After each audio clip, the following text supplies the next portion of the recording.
Detroit Auto Parts is the official parts store of Redline Radio and home of our original studio. Now the home of Talking About Balls, the best show at Redline Radio. They have two convenient locations. East side, call 216-531-7373, or on the west side, 216-398-7373. Mention Redline Radio and receive 10% off of your purchase. Growing Wings Adult Services is the official sponsor of the old home for Talking About Balls, state-of-the-art Studio 2. Growing Wings Adult Services has over 7 years of experience with taking care of adults with disabilities. For more information, give Lisa a call today at 234-334-7547. Voted #1 remote guest by all of America at Dynatech.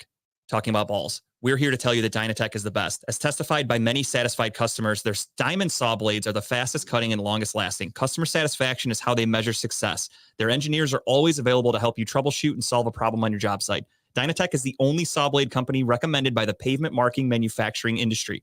Located in Elyria, Ohio, Dynatech is committed to being the top diamond saw blade company around the world. Their products include saw blades, abrasive blades, pavement marking blades, core drill rigs, core drill bits, high-speed gas saws, masonry saws, walk-behind saws, tile saws, other construction equipment.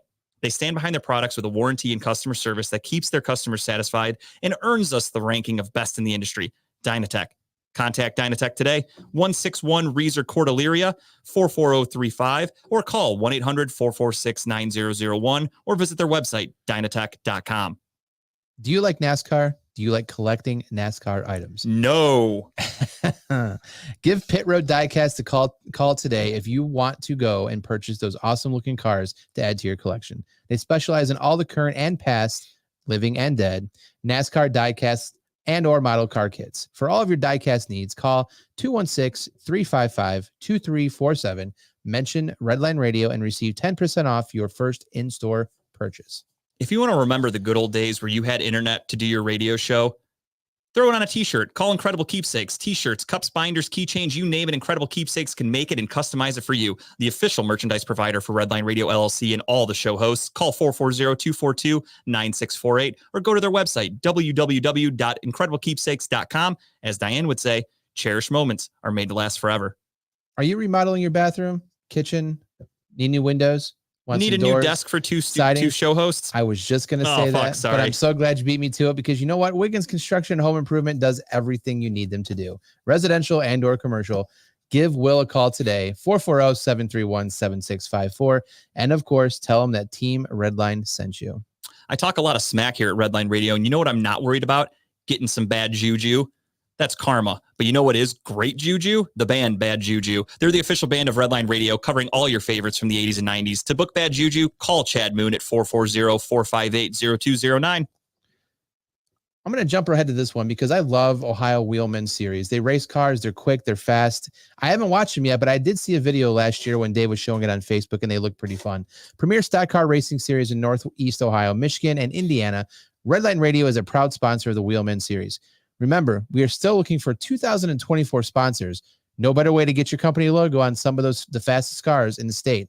Not to mention, local racers are some of the most loyal people when it comes to supporting our sponsors. If you're throwing some old rickety chairs out the window and one of them happens to hit the sidewalk and you put a crack in it, call ACS, Affordable Concrete Solutions, LLC, to come by and check it out. Call today, 440-714-1987, or give them an email, affordableconcretesolutions.llc@gmail.com. Is your car broken down? Can you not start it? Is it not running? Do you have a tire that's flat? Give Tuffy Auto Care a call today. It's more than just a slogan. At Tuffy, we stand behind our work and promise it'll be done right. Period. Or guess what? They're going to fix it for free. Tuffy is located at 649 Leona Street in Elyria, Ohio.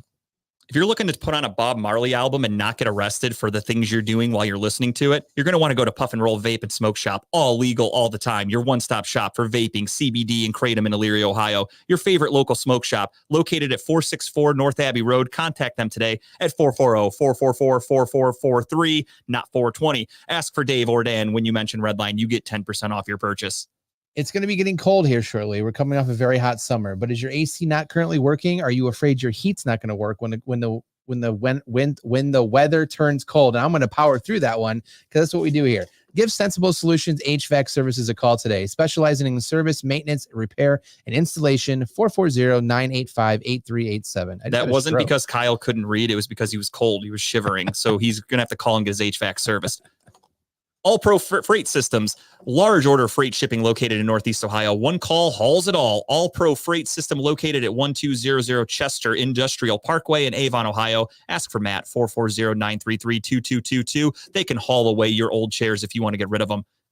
If you're interested in advertising with the station, get a hold of Dave at 440-503-0828. For all of our programming information, you can go to www.redlineradiolllc.com.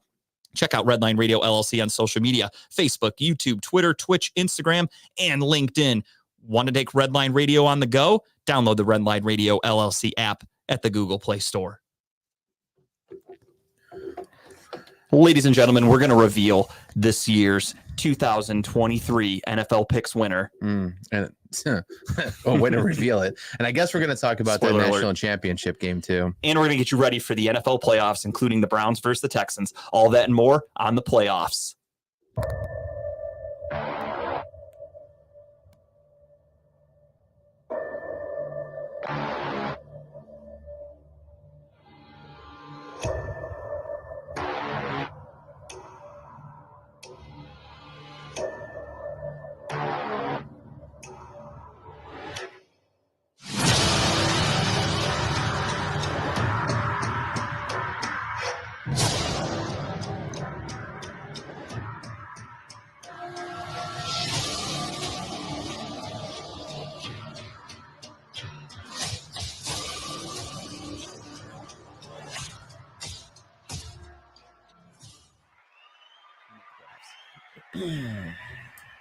Can you turn these headphones on, Tim? Yeah, I have no sound in these. Ladies and gentlemen, welcome to Talking About Balls. I am Justin George, joined as always by Kyle Price. Back in the studio, baby. Timbuktu. We are here. We are live. Yeah, Kyle's been away from the studio for like a month now. Taking a vacation. I was He, paid vacation. We were at Front Street Social a few weeks ago, and then last week he was sick, so I was nearly dead. Kind of dead. Almost it dead. happens. I got a little bit of an illness this weekend. I had syphilis. sinus pressure. Yeah, I had syphilis. That's everyone I'm talking to right now has the same issue with sinuses. I felt great. Like everything else on my body was perfect. It was just my face felt like somebody threw a fucking cinder block at my head. Did you do the were you congested? Not at all. Oh, okay. Could breathe completely fine. It was literally just a shooting pain that was going up like right under my eye sockets, and it started on the right side. So I was like, that kind of hurts, but whatever. And it also kind of was like affecting my teeth. So I thought, like, do I have like I've never had a cavity before. So I'm like, is this what a cavity feels like? I have no fucking idea what's going on with my face. And so it went away, and then I wake up Saturday and it's the left side of my face now, and it fucking killed. Like, no bullshit. We went to the Monsters game on Saturday night, and I'm sitting there in the stands, and I was miserable. My face hurt so fucking bad. I would order a beer while watching hockey, like double torture. No, I don't mind that. I like watching hockey live, and obviously the LA Kings. And I got like a Budweiser, and I'm just sitting there with my can. I'm holding it against my face instead of drinking it. And then I'd take a sip and I'd put it up against my face again because it hurts so fucking bad. And what's going on, everybody? Robert, Steve, thank you guys for checking in. And finally, Sunday it started to feel a little bit better. I was like, okay, I think I'm going to be good. And then I woke up Monday and I couldn't sleep. Like, it hurt so fucking bad. I couldn't sleep. So Monday morning I called off. I got a prescription. I got amoxicillin. Yep. It cures not only my sinus, but it also cures my syphilis. Nice. And I'm good to go. Nice. And I'm better than ever. The only thing that sucks is good thing the Browns didn't win this week, because I would not be able to buzzball with y'all right now. Because you're on the amoxicillin. Not allowed to drink alcohol when you're on antibiotics. That's what Jess and I have been on. There was on that week that we were sick. We both I had huge sinus infection. Jess had huge sinus infection. Jess worse than I did. But everyone I've talked to, like you can see Robert in the chat. See, the problem with those is that'll pull the camera. Talking about, we're going behind the scenes here. We're talking about cans.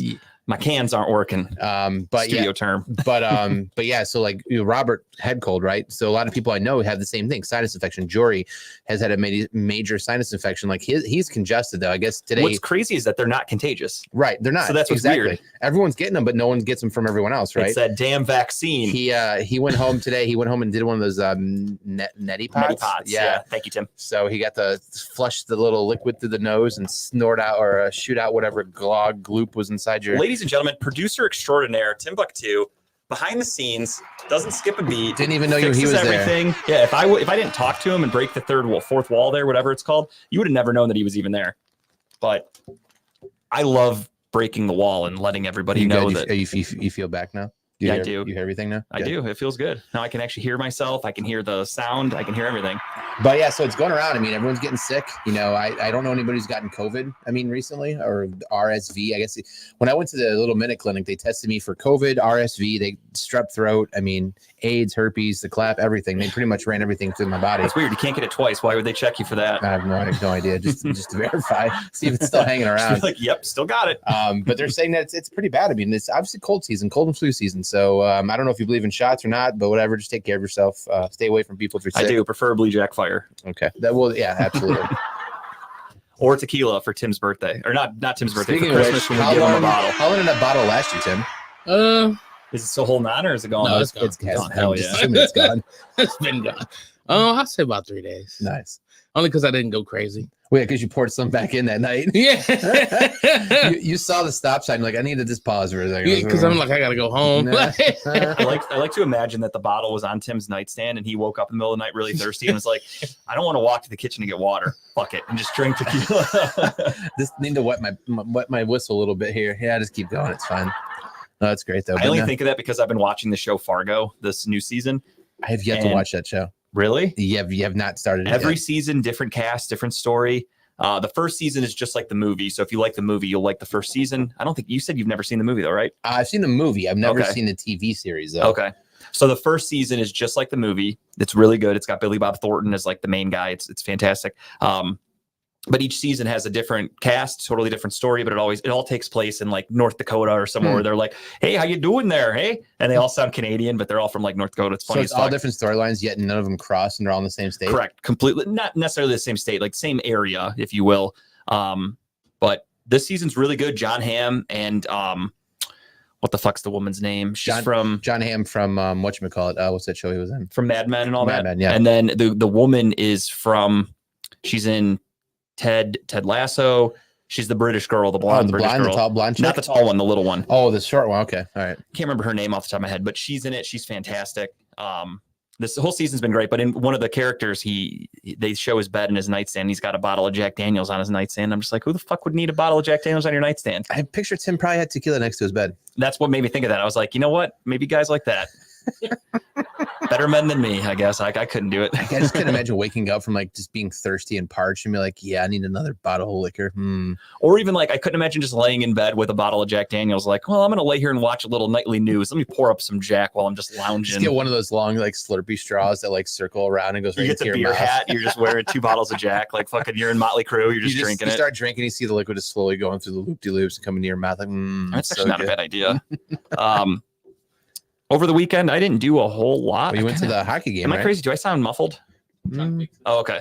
Well, I didn't have sound in this ear for a while, but I wasn't going to complain. I didn't want to get yelled at. So now I got a sound in this ear. No, so it's we okay. love complaining. That's just what we do. No, Um, new year. We just have to make sure we just take it. we no complain complaint. in a fun way, though. Oh, okay. Again, other people, they go like behind the scenes. They'll complain on social media and like do Sure. subliminal things. Like you and I just bitch right on air. Sure. I think it's funnier that way. It's not even bitching. The vague posting, as we call it. Yeah, I don't do that. There's people that like leave Redline and they're like make posts about Redline after the fact. Like me, I'll say it right on the air. I don't I'm give never one fuck. talking about that station again, but here's a long post about that Yeah. station. I'm happy for everybody there, but let me rant really quick. And I'm just like, oh, I don't care. Like this table kind of squeaks. Let me complain about it right now. That's what I do. Squeaks when you bang it. That's what she said. Wah, wah. I want cornier sound effects for when we make jokes. Oh god, like I want stupid fucking like morning radio sounds. A little bell We'll whistle. work on that. Tim and I are going to sit down. We're going to work on the soundboard. We're going to add some new, very corny, like a shitty, not a drum roll, we but at least have to get to that's what she said in there somewhere because that We could do that. We do that. A lot could of get a comments Michael we Scott. say. Yeah. And then I need the what's the whatever that's Yeah, called. little drum. I lost it. I had replaced it with something else. Oh, was that what on the there before? fuck? Yeah. No shit. We'll work on that. The bullshit comment is a good one. The Yeah. bullshit one. Supposed to get that. I like it. I want to clear everything that the old producers have ever put on there. That's what Like I a want. long trombone. Like Yeah, like we got to get rid of this. I want to get rid of the Stewie, you suck. Gone. Yeah, whose I idea don't was think. that? I think it is going on here. I heard it on Saturday, I think. Who was that? Oh, Yeah, it's on here. It is, yeah. Hit us with all the sounds that are on there right Yeah, now. let's Tim. go through 'em. Let's go through 'em. Let's tell This you which is our ones we want to BS segment. ask. Let's just see what happens Yeah. here. So these are some of the. How many are there? It's a lot. Okay, Okay. then we'll go through 10 right Just now. hit a because couple, we're not yeah. gonna bore you. Well, they're pretty quick. Yeah. That's Mhm. one together. Yeah. Okay, that one's not bad. Yeah. God, that's a must. That one, go. I say Axe. Yeah, Axe, that one. It reminds me too much of Steel City. Mm-hmm. Mr. AKA. I can't That go one's got to be nowhere. on there, obviously. I like that. I like Jeopardy's this good. Jeopardy one's a good one. Gotta have the ding. Uh, I would say those last two. the suck and goners. the whole like ring in the wrestling bell. Yeah. gone. Attention hotline fans. No. That's a Lee one. Yeah. I mean, that's that guy's one. Yeah, Can't mention it. we'll sit through these and we'll sit down and go through these at another time. They seem like they were rushed. Yeah, some of them I couldn't tell if it was one or two. Women don't listen. That was recorded here, probably, wasn't it? Yeah, Is that your that's something else. Yeah, we'll go through those. How many do you actually have? Huh? He said there's a lot. Like, how do you know which ones are what though? Red line. Some of them say the name on them. Really? Yeah, some of these buttons I can't even hit. Detroit shit. Auto Parts That's yours. for copyrights. No, other people. Oh, gotcha. Sheesh. Okay. Yeah, we'll go through these another Hey. time. But I want really It's the boy fucking Tim. corny and generic ones. I want the Yeah, I want Yeah, the that's little- what she said. Tim Book. I want a ooga and like some horn noises and stuff. So we could talk about boners and I it's haven't like, even been back That's here. what she Oh my said God. for sure. oh, he's looking through the fucking archives. Sucker. Yeah. Was it Nice Booker place, T? nigga. Oh, I like Dave Chappelle. That's funny as fuck. growing wing? To the quiet storm. That one can go. Growing wings. Yeah, all of Those wings flew away a while ago. there was some I had to skip over. So Yeah. still, Yeah, we don't want to get We'll sued. come up with new noises. We're going to be coming up on a hiatus here in about a month or so because our student father to be here has a baby coming. The So. news, I got my little baby 216. The induction date is set for February 16th. So Bump up 2 days. Get a Valentine's Day baby there. they actually asked. That was Tara had her appointment yesterday, and the doctor was like, "All right, well, we're thinking the week of Valentine's Day. Do you want to do the 14th?" And Tara's like, "No." so y'all she's should like- come see me. She's like, "What about Friday?" That's what Tara texted me right away because I wasn't with her, and she's like, "We're set for Friday the 16th," and she goes, "So you better fucking make Valentine's Day extra special." I was like, "All right, we'll figure something out." That's awesome. 216. I like that. But yeah, 216, little Cleveland baby. Meant to be. Meant I to sent be. that You to gonna my do the mom. push gift and everything. What's up? The push gift. And No, everything? I just heard about the push present the other day, so I got to Yeah. look into that. I got her. I went a little overboard on Christmas, and I got her Gave some her a extra damn shit. baby. I mean, come on, Miss. Exactly. I mean, the gift that keeps on giving. But I got her a little extra for Christmas. I got her some video games for her Nintendo Switch because she likes to play that. And I was like, here, play this in the hospital, killing time when we're home and you're bored with the baby. Like, got her video games, and she was very, very ecstatic about that. So I feel Awesome. like I'll get her something else. So Thoughtful. Speaking of the Nintendo Switch, Push my presents. wife got me hooked on this video game called Disney Dreamland, whatever. It's a video game. It's on the Switch, but Okay. she plays it on the Xbox too. But I just started playing it. I thought it was a cheesy game. I've been playing it nonstop every night for the last week and because a half. Disney is awesome. I Yes. went there and I am Yes. a changed man. I agree. I agree. So you did nothing over the weekend other than your hockey game and Yeah, having not a really. I cold. watched football. I had facial pain and I took a couple naps and that was about it. So very Facial old pain man sounds weekend. Crazy. It hurt, honestly. It got me right in the eye, Tim, and you know how that goes. Mine was pretty much boring too. We Friday we kind of still had the cold, so we kind of chilled at home, did nothing. That was the first night we actually had a full meal for the entire week. We actually cooked some food at home, and I think it was pasta that we made, and it was really good. Saturday we actually went to Dave's house, Cleary's house. They had like a late holiday / Festivus / engagement / whatever. Everyone get together, hang Jesus. out type thing.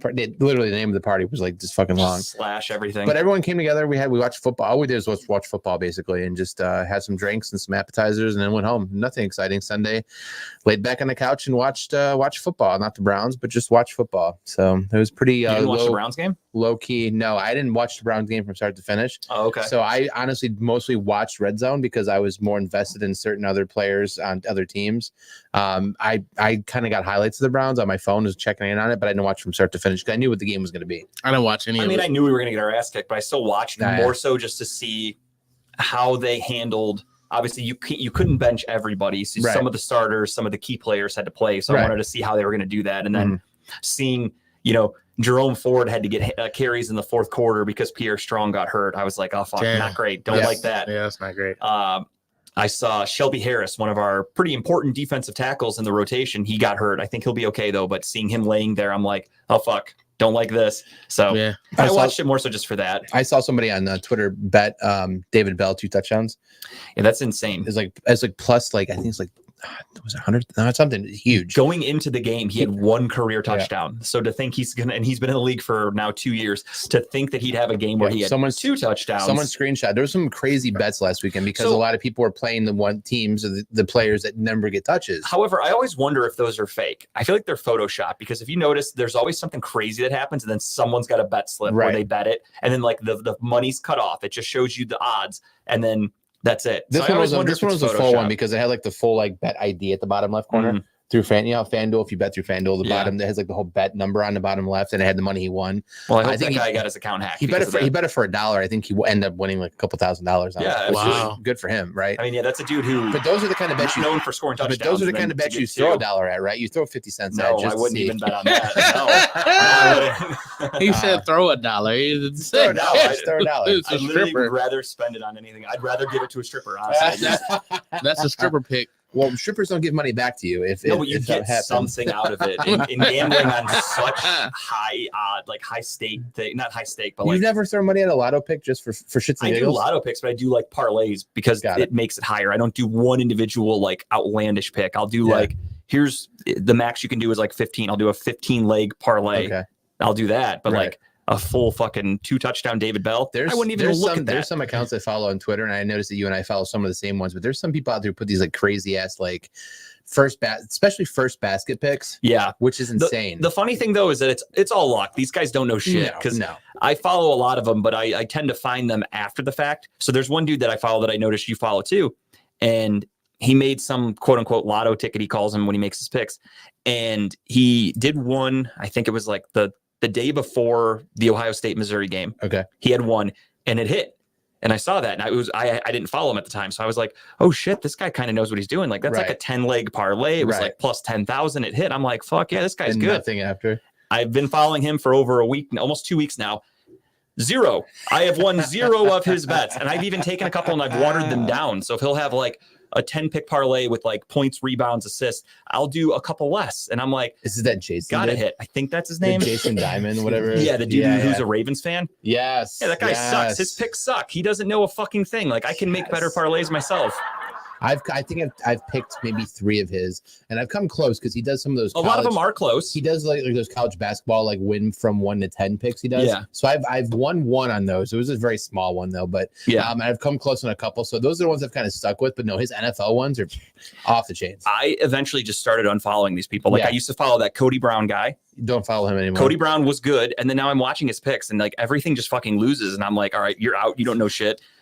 There's No. a Jimmy Johnson guy. don't follow him anymore. He was good for a while, and then I found him again. He came up in my algorithm the other day, so I was like, let's see what he's doing. And he had a fucking like a two college basketball games and one, I forgot what the other one Yeah. was, just a 3-leg parlay, and it was a good, like really good odds. So I was like, let me throw a couple bucks on this just for Yeah. fun. Let me see what happens. The first 2 college basketball games he got wrong by a lot. Like Yeah. it wasn't even fucking close. He said by a lot. And I'm looking at the comments, and people are commenting back, and they're like, "Why the fuck would you pick the road team against like North?" I think he picked somebody Clemson against North Carolina. He was like, "Take Clemson here straight up," and fucking North Carolina beat him by 10. Everyone's like, "Why the fuck would you pick them?" There is the one account that I think we both followed that I actually is pretty good because I think he uses it's the AI guy? the algorithm. The only problem though is he's affiliated with Caesars, so I Yeah, can't so parlay. I use FanDuel pretty much exclusively, right. and I can't do his bets. You can't, like, he's always doing like, okay, I have this guy plus 30 points, rebounds, Yeah. assists, and this guy with 3 blocks, and I'm like, I can't parlay all that. It won't let me on FanDuel, so that's kind of annoying. So I've done a couple of his picks, like kind of taken those and changed them a little bit to match Yeah. on FanDuel. But he posts more. They're smaller wins, right? But Oh, for they're- sure, but- and I'm but- okay with that. But he posts more wins than I've seen out of any other account, and I don't know if it's because of whatever he uses or whatever app he uses. But So I recommend, I think they're called Smart Picks. There's Smart Picks and Flash Picks. They're connected. They're like sister companies, whatever. Both of them have pretty good odds. They're the one, I think it's Flash Picks. Their parlays hit, I would say, 5 times during the week. They post daily. Okay. I would say 5 out of 7 they hit. Right. And they're never crazy, like plus 150, give or Yeah. take, on any given night, which isn't bad. Right. I started following this guy last week. Coach something, I think he calls himself or whatever. And he has he does it every basketball game. It's his 15 for 15, whatever. No shit. So he picks, well, not 15 for 15, but 15-point players. So he picks Yeah. 4 players to hit 15 points. And their odds for each individual player is like a plus 300. Yeah. But I've done it. I've done like, I throw like $1 at some of these Right. bets, right? Because they're people who I think would hit it. When I do those lottery ticket ones, that's why I put like $1 Yeah. or $2. I don't go crazy because I'm like, I've this probably isn't going to hit. The last 3 nights I've done it, I've come within like 1 player of hitting the Yeah. whole thing. And he's hit a couple. He shows like his receipts. He's hit a couple, like, and it's like 8,000, 6,000, 3,000, because the odds of combining 4 players of Oh, plus for 400 sure. above is huge. I'll have to check him out. That's I fun. don't follow him. I'll screenshot and send it to you. He just, Yeah. and then, but the thing is, a lot of these people Don't use Steve's picks. a lot of these people like just get you to go and see these free picks to hit, and they're like, oh, pay money for the Discord. Right. Jump into our Discord so you get all these daily picks and, And it's everything. all a fucking guess. Yeah, like yeah. there's guys out there who are like, I'm the first basket king. And it's like, dude, you get Oh, that one I showed you, the you get Jason like or one a whatever? month, Yeah. dude. Like you're not a Well, king. well, that person also picks like every game. He picks like 3 players to be a first basket. Exactly. So it's easy to do that. And then he posts there's the only winners. 10 guys on the fucking court. And then So of course he posts the winners, and then of course he's betting like $400, $500 in his Yeah. pits, and it's like, hey, I bet $500 to win like I don't know what $8,000. Yeah. Of course that looks great, man. and but then I'm not- when they're all losing for 3 days in a row and people are losing their nut, he's Yeah. not going to come out and be like, hey, sorry guys. He's like, get him tomorrow. yeah, right, yeah, exactly. And it's scary, man. I mean, sports betting is I mean, it's big. It's Yeah. bigger than it's ever been. I've reached the point because I tried tailing other people and I've reached the decision of like, I make better parlays myself. So I just stopped listening to other people. Yeah, if you only bet $5 and you win, let's say $20 that day, hey, you're up 15. Yeah. Right. Bank it, move on to the next day. Yep. Take another 5, another 15. If you do that all week, you're up by what, $70 That's what by I the end do. of the Like week? these guys are trying to get rich overnight. Yeah. For me, I'm like, I'm just gonna if I can make my account have more in it today than I did yesterday. Mhm. That's all I want to do. Yeah, I've hit a couple big ones. Like I've hit like Yeah. $1,600 ones or whatever. But those are just those are not every day, right? No, not at all. They're But few and far When, between. when you hit, they feel good. You're like, shit, Yeah. fuck yeah. The deposit, took the money, put it in the bank. and then when it everything, takes you another 3 months to hit another one, you Yeah. go, how much have I spent yeah, leading that's back right. into this? I think I'm back to even again. Am I in the green or red right now or black? I don't remember what the fuck color it is. What Um, about you, Tim? What'd you do this weekend? So Friday, worked obviously, and then after that, I actually went to go downtown to the Funny Bone now, and seen Rodney Perry. Shout out to him. And it was dope because when I walked in, Rich Green was there and already sitting with Rodney Perry, and so it's easily introducing me Absolutely. to him. But I had actually spoke with him through another friend over the phone, like one night randomly. And I told him, I was with, the friend, and he was like, "Oh yeah, I remember that night." That's got to put a face to the name. yeah, so it was dope. Watched him, Joey Zaza, and Dave Flint, two of my comedy peers. They killed it that night, man. Fuck it was yeah. amazing. You didn't perform? I did not perform. Okay. No, I just went to go watch, and then that sounds crazy, but Yeah. I just sat in the corner cuck chair and watched. it was basically like that too. That's what it was. But it was dope. Cause afterwards, we went to a cigar bar on Tremont, and we all just hung out. I saw that picture and I was like, I've actually never been inside the Improv, to be Really? honest. Yeah, ironically Well, enough. Is that the one in the East Bank? that picture was the cigar bar. Oh, I know. I'm saying when I first saw it, Oh. I thought I was like, damn, they have a cigar room in the fucking Improv. I didn't know Yeah, that, and that's when I basically. realized it wasn't. That's what I thought because I was like, Yeah. I've never been in there. Yeah, but it was just dope. He was awesome, like down to earth. He gave me his number, so I Fuck called it, him. making Yeah. connections, Yeah, dude. for sure. Making It was connections. And he definitely, it got back to my other friend. He called my other friend, say, "Hey, I finally met Tim." Because the friend called me like, "Hey, I heard you was with No Rodney." shit. Yeah, so it was dope. Word spreading. Right. Saturday morning went and had sushi with a friend. Then How early? it was like 11, 12. Oh, okay. When you said Saturday morning, I'm thinking like you went to breakfast for sushi. I was like, This it's a little early. This man wakes up to drink tequila. Sushi at 8 a.m. in the morning is probably not. I far off respect days. I it. would definitely eat sushi. I wasn't gonna at any knock it. time Yeah, of no, day. sushi's fucking delicious. I was more impressed that there's sushi places open. That Right. early.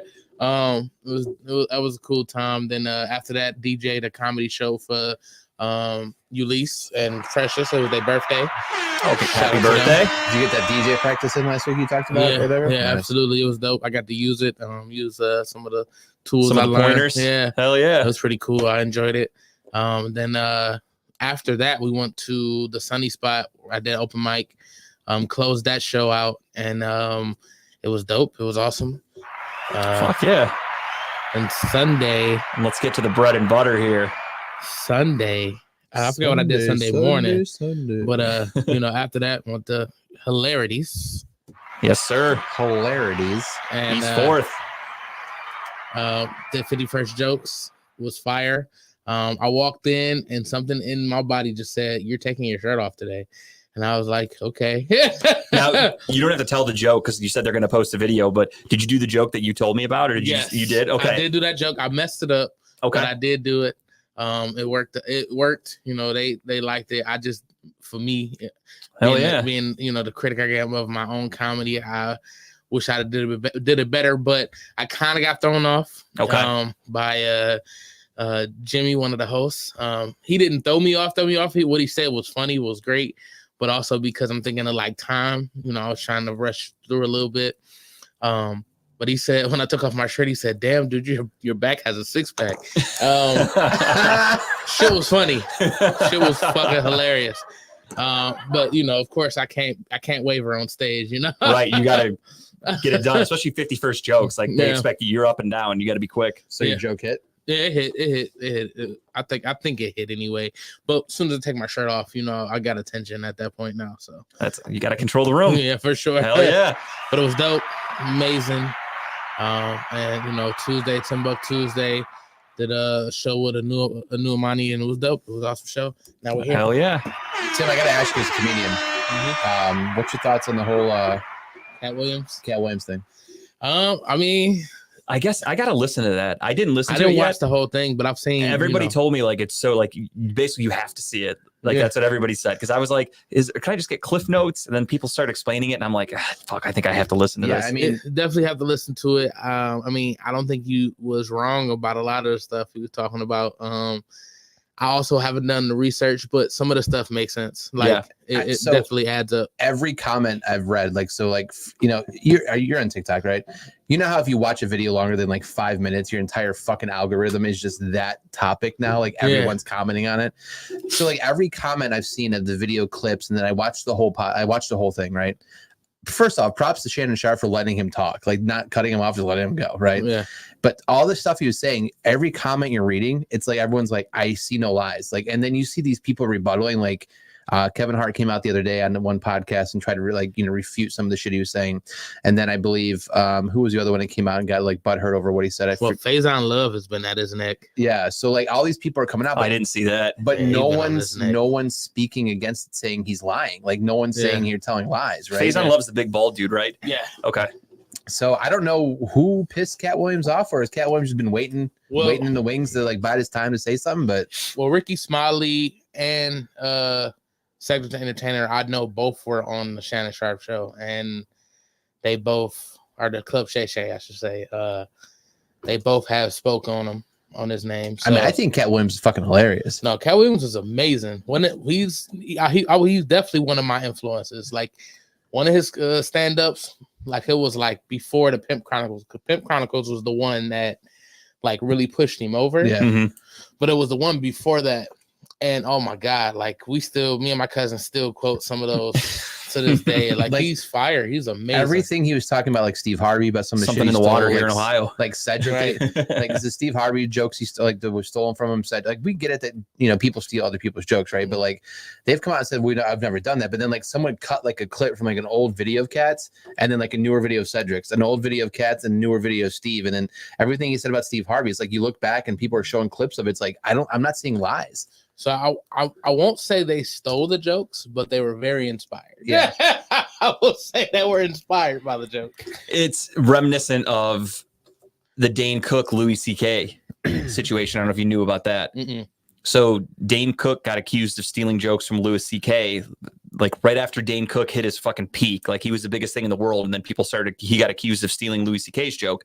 And became like a huge feud to the point where Louis doesn't give a fuck. Louis is just a comedian. He doesn't care. So when Louis had his TV show, he actually did an episode where he went and watched Dane Cook perform at Madison Square Garden, hung out with him backstage, and there was just the two of them. And he just goes, "Why'd you do it?" And then Dane Cook just goes in and he's like, "You think I stole your joke? I think the joke was about having an itchy asshole." And Dane Cook's like, "You're the only guy in the world that has a fucking itchy asshole?" And he's like, "I used a different detergent, made my ass itch a little bit." He's like, "I wrote a joke about it." And Louis basically said the same thing. He's like, "I don't think you purposely stole my joke." He goes, "I think what happened is you were on this rocket to success and you just kind of sucked up some things along the way.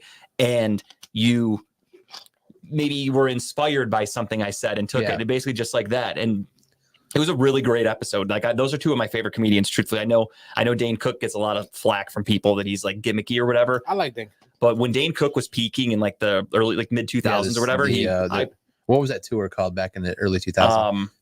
Starts with an R. He did. I just like his movies because I went. I love everything about Dane. I think Dane Cook's fucking hysterical. Me and Jess's first dates went and saw him at the Resurrection. It was Resurrection. No. Something, but we saw him at Wolstein Center back in the day. Me, Jess, and her parents, and I remember watching his thing and watching her parents' reaction to his jokes. They're like, they didn't get it. Me and Jess are fucking rolling, and her parents like, "Hey, what's up, Shane? Thanks for stopping in, man." What's up, Shane? But I'm more curious to see the fallout of this. Like, I'm more curious to see what more people respond to it because, like, Cedric's already come out and said something. He's tried to I haven't heard from Steve Harvey yet, but I'm curious what he's going to say, if anything, right? But and Cat Williams is hilarious. Not to say anything, to be honest. Especially because what I've heard from most people is that I haven't really paid much attention to it yet because I want to watch the interview.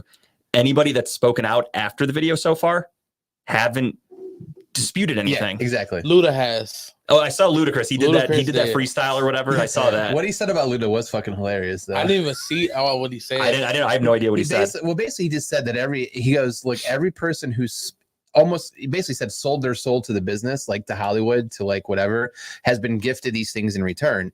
And he said that Luda basically, before he became bigger after the rap scene, he was wearing the mutton chops on the side, didn't have the afro, had the fro, didn't have this woman he has now, blah, blah, blah. Suddenly sold his soul. Now he's in like 10 multi-million-dollar movies, getting these paychecks. He's lost his, basically he said all this stuff about Luda. So Luda came out and kind of refuted it and said, I was bigger before that or some shit like that.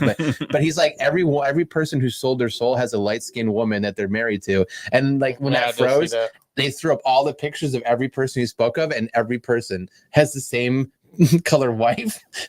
It's like shit. Okay. It definitely looks convincing. Like it was. He's like, I said what I said. I gotta watch it. Yeah, just watch it. And what's crazy about it is that Cat Williams is very well spoken. Like he didn't hesitate. He didn't stutter on anything. Like he just ran through everyone basically and said what he had to say and went on from there. So I'm curious if it not that he has to get bigger than what he is because it's Cat Williams, but I'm wondering if shit like his tours is definitely going up. Oh, definitely. I already saw that he's coming to Cleveland. Yeah, I'm pretty sure it's sold out already. If anything, what was he going? Wolstein Center, I think. Yeah, if anything, this is going to sell his shit out this year, where he's going to profit in 2024. I think. Yeah. Because it's controversial, right? He's the new Matt Rife, but with talent. But I mean, from what I and a little older too. From what I've seen, like the Friday thing with Ricky Smiley, Ice Cube has come out and said Cat is true. Like he sold Money Mike to us. Like Money Mike was a character, but he changed his whole character to fit how Cat Williams came out. That him in that movie is definitely iconic. Oh yeah, I heard him talk about that. He's like, I went to the wardrobe department and told them what I want to wear and like what it's gonna look like. He's like, I designed everything about that character. Yeah. So Ricky Smiley probably could have played Money Mike until Money Mike was eventually they realized recreated. He's gonna make it better. Yeah. And you want what's best for the movie. Yeah. Right. Yeah, definitely watch it. It's not a long one. I think it's like 30 minutes from start to finish. What, the Cat Williams? It was like an hour, I think, with Shannon Sharp. Dude, it's long. It's 2 hours. Is it 2 hours? So the one I saw, it's a Scorsese movie. It must have been like cut down because I watched I think 45 minutes of the whole thing. No, there must have been shit that I. That's like just him talking about Cedric the Entertainer. That whole fucking thing is long as fuck. Well, watch it when you get a chance because I'll have to go back and watch the whole thing then. But it was pretty interesting. I'll definitely check it out. Crazy. But anyways, I just want to get your opinion. Yeah, I mean, I definitely feel like I don't think he lied. What if Tim's just trying to get famous? He's like, fuck Cat Williams. That's funny as hell. I can't do that only because I'm a big fan. Hey, it doesn't matter. Anything for your career. Right. Can we get a Cat That's- Williams v Kevin Hart on the stage battle back and forth of comedians? That'd be fire. I did say I was gonna come out and be Fat Williams. Instead of Cat Williams. No, but I actually was gonna lead with that too. At the 51st jokes. Like I'm only here to steal y'all jokes. that would have been a great timing, but I didn't say it. Take advantage of the moment, right? Yeah. Absolutely. That's funny as fuck. Yeah, I saw Kevin Hart was like doing commentary during an NBA game and was trying to like make jokes, but to me, it wasn't that funny. Like, I don't know. Cat Williams won that round. Yeah, Kevin Hart's. I've only watched one stand up of Kevin Hart's. I think the ones he had on Netflix or maybe two on Netflix. He's funny, but it's not like. So you've never seen like early Kevin Hart? I've never seen early Kevin Hart. No. Oh no, early Kevin Hart is hilarious. Really? Early Kevin Hart is very funny. And then what the problem is, and this is just from what I've learned, he got bigger. He's a great performer. Don't get me wrong. Yeah, he's phenomenal performer. Phenomenal. But what happened is the more famous he got, he started doing movies, everything. He was into So he fucking cared so less much. and less about the stand up. He still would do it, but he had a writing staff. I see. Okay. So that's a big knock. A lot of people don't like comedians that do that have writers. Like I'd love if to you're see stand up, you should write your own stuff. That's Well, you can write your own stuff and have like people critique it. right. Switch. My understanding is he had an actual like staff that would write his jokes. I would love to Believe it. see. and now, he's just so good. He could just perform it and it sounded phenomenal and got everybody laughing. Don't get me wrong. But Eddie Murphy seems to be doing a lot more movies again. Like he's back to doing more movies. I'd love to see one more stand up of Eddie Murphy's. Oh man, it'd be phenomenal. Just 'Cause put it on Netflix. I feel like it's Netflix not is- going to happen. Netflix is They've been trying to buying- get it for years. he's funny just talking. Yeah. Like just regular talking. Like he's hilarious. I can't wait for the new movie I to can't come wait. out. I can't wait for Beverly Hills Cop. And Yeah. that's what I'm saying. Now that he's got this deal with Netflix, because he signed a deal with Netflix for Yeah. kind of like the Adam Sandler deal. So he has a couple movies coming out with them. So they got the exclusive rights to Beverly Hills Cop 4.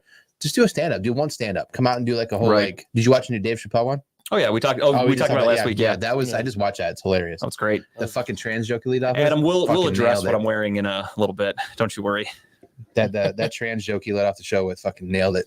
Everything about that whole set was just perfect. His Jim Carrey joke was literally iconic. Yeah, that was Like to the point where Tara, for whatever reason, Tara's not a Dave Chappelle fan. I love Dave Chappelle. I've seen every episode. I've seen him live. I've seen every stand-up special. Love him. She was scrolling through TikTok and somebody was playing that Jim Carrey joke, and it was somebody trying to shit on it about how he's like, oh, Dave Chappelle's punching down on trans people and this and that. So I let her listen to the joke, and then when it ended, I broke it down to her from a comedic standpoint, Yeah. and she completely understood it after that. I'm like, these people are just trying to get attention on TikTok by acting like it's a bad thing. I'm like, but that's one of these smartest jokes you're ever gonna fucking hear. Yes, it makes you understand exactly 100%. what certain people make you feel like, right? Yeah, what he said is perfect for the way people probably feel. And the way he transitioned right into the handicap part was Yep. fucking great. and that was another one. I saw some guys, It was phenomenal. That whole set was just classic. some other guy's TikTok account that I saw. It somehow popped in my algorithm. I don't know why. It was him and his son. He's walking with his son, and his son's got some sort of disability. And he's like, oh, I don't know how to feel after watching that special. It makes me feel like he's making fun of my son and this and that. And everyone's like, it's fucking comedy, dude. Like, don't take it personal. Like, I feel like the year 2024 is going to be the against the woke movement. Like, I think that I feel like everyone is starting to push back yeah, everyone's the- sick of it. to Like, the bullshit, like your feelings, bullshit, this and that. Like, fuck off. Like, it's comedy. Do what you got to do, but we don't need to hear about it. We don't need to feel a certain way. You don't have to make us feel a certain way. I feel like this year is going to be the year that people push back to a point where it's like, okay, we're done with the shit, I right? have a good callback for cancel culture when I do Just the Tip tonight. Okay. So if you guys are interested, make sure you stay till the end, because my Just the Tip tonight is a great movie that really dives into how offended people get so easily this day and age. And it's kind of poking fun at that. So I'm very excited for that. Absolutely. Another thing I'm really fucking excited about, the Browns are in the playoffs, and they had to Feels face, so good. they had to play one last game over the weekend. They had to take on the Cincinnati Bengals, where they didn't play anybody. The Bungles. Myles Garrett, Joe Flacco, most of the offensive line, Amari Cooper, David Njoku. I don't think he played, or maybe he was out there for a few plays. He kind of got a couple tosses. The joke Defensively, I think he played a couple snaps. If I'm not Is that a mistaken. tight end room, not deep? Not really. We have. Put a fucking fat lineman out there. And we kind of did. We passed it around. I think Harrison Bryant played a little extra, but that's the problem is you only have a 53-man roster, so you can only like Myles Garrett wasn't active at all. They didn't even let him dress. So He was out there naked. no, yeah, they had him out there in decent exposure charges. It got swept under the rug from TMZ, So but even though how cold it was still big. it was gigantic. He got accused of tripping a guy on the sideline with it. He Mike Tomlin somebody And on the sideline. he was standing in the crowd. It was so crazy. Huge dick. To 2024, we're going to add a new season, nuclear winter.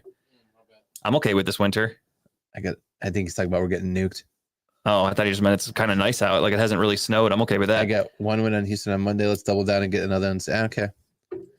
Let's not do this. What position did you play, Adam, with this eye stuff? The different. Oh my God! You know how bad I want to say it to a lot of people on fucking Facebook. Like, I'm so glad we got a championship. I'm like, where were you at? I didn't see you out I there. will say I say we a lot on Yeah. social media just because it's easier than every time I say like, well, the Cavs won in 2016. I say we won a championship in 2016. I say that, but you I were don't down say there. You gave money to the team, so it's I you. spent a lot of It's fucking you. money on that It's team. you. I just love busting people's balls when they say that. Like, Adam, the difference between what happened Monday and what happens this Saturday is that the Browns don't know the plays are going to be called before they're called. We don't have somebody out there scoping the Houston Texans to understand what their playbook is. There's a difference. and I am allowed to say we because I'm 34. Technically, I'd be at the end of my career in sports. Adam, you're about 40, give or take. And those are kids at Michigan. Those are college athletes. So if anything, you could be their parents. You got that. But yes, We'll pumped- talk about the I'm game, So don't pumped worry. the Browns are in the playoffs. It's nice to be back. We were 2020. Took 2 years off in the playoffs. Had to take a break. Technically, 2021 that was the last playoff game for the Browns. It was the 2020 season, but yeah, we played in 2020. One beat the fuck out of the Steelers, made Big Ben cry, made him retire. It was beautiful. Did he retired after that, right? Yeah. There's a storybook ending to a career. Yeah, I know Pouncey did. I couldn't remember if Ben retired that night too. Either way, they had no chance. I mean, let's be I honest. don't know if he retired that night. Well, I mean, like after that game, that was his last That game. was his last game, though, I believe. I could be wrong. No, I think I'm right. I don't remember if he came back or not. I really don't remember. They've been irrelevant, truthfully, the Steelers. And they won on Saturday. We'll do that. Honestly, the Browns game, there's really not a whole lot to break down. Overall, 99% of the players came away healthy. We're looking to Houston. That's pretty much it. The Browns knew they had nothing to play for. We're not out there to try to pad stats. Nobody gives a fuck. We understand that there's a bigger picture at hand. We want to win a championship. We don't give a fuck about individual awards like the Steelers. For whatever I'm reason. glad we were able to sit people because we needed the extra week. I know For sure. and a lot of players, and now we're starting to see that people are coming back and ready to play this Saturday. We needed the week of break. It's beautiful because the Browns had an early bye week. They were like week 5 in a 17 game season. That's early as fuck. So stupid. So our players have been just playing every week, grueling, dead tired. And what really lucked out for the Browns is we won on a Thursday night, clinched. Then it took 10 days for the next game on Sunday. None of them had to play. Yep. And now they don't have to play again until Saturday. So basically they've gotten over 2 weeks off. That's huge. It's huge for them to, get out there, make sure they're healed. I still saw Cooper's not practicing, but he probably won't practice until like Thursday or No, he's Friday. good to go. I know. Yeah, I just I he think wasn't. so. Yeah, they interviewed him He today, wasn't and out there today. he said if they needed me on Sunday, I would have been able to play against the Bengals. Moore's healthy. It looks like too. He's cleared. Yeah, he's good to go. Myles Garrett's good to go. Not that there's anything questionable, but he Still didn't no practice Dustin yesterday. Hopkins though. That's the other Hopkins thing. is more than likely out. Yeah. It's going to be Riley Patterson. More than likely, no Grant Delpit. He was designated to return, Yeah. but the odds of him being cleared by Saturday are slim. If anything, I'd say, assuming we Pitch count? win, round 2. Let's hope we win. That's what I'm saying. But Making could me he, feel that Tom Brady stat line. Baker's gonna come down to earth this weekend? I don't know. What was his stat line? Was he talking about the Steelers game? I don't know. Baker Mayfield had Tom Brady's stat line, only 2 to do it. Oh, he's talking about the Pittsburgh game when he beat him in the playoffs, I believe. Right. What was the stat line? I don't remember Tom Brady exclusively throwing screens. Tom Brady throws the ball downfield. And this is just dead honest. Jamie, if you want to go back and rewatch that game, Well, Jamie doesn't like Baker Mayfield, I don't think so. he Maybe he fucking does. loved him. Oh, We got into that's so right, many true. arguments about him. If you want to go back and watch that game, Baker was a game manager like a son of a bitch Well, for we the almost season. lost that game because of Baker. Baker has Tom Brady's stat line. Oh, Only 2 to do it. Oh, for this season? Jamie, can you speak in clear sentences so we understand what you're Yeah, talking I don't about? know what you're saying. He's like fucking speaking in hieroglyphics. He's over 4K yards, 25 touchdowns, little interceptions. Okay, so that's a Tom Brady season. Cool. And that got 8 wins and they barely made the playoffs. So kudos. I think he threw for like 125 yards on Sunday in a game they needed to win.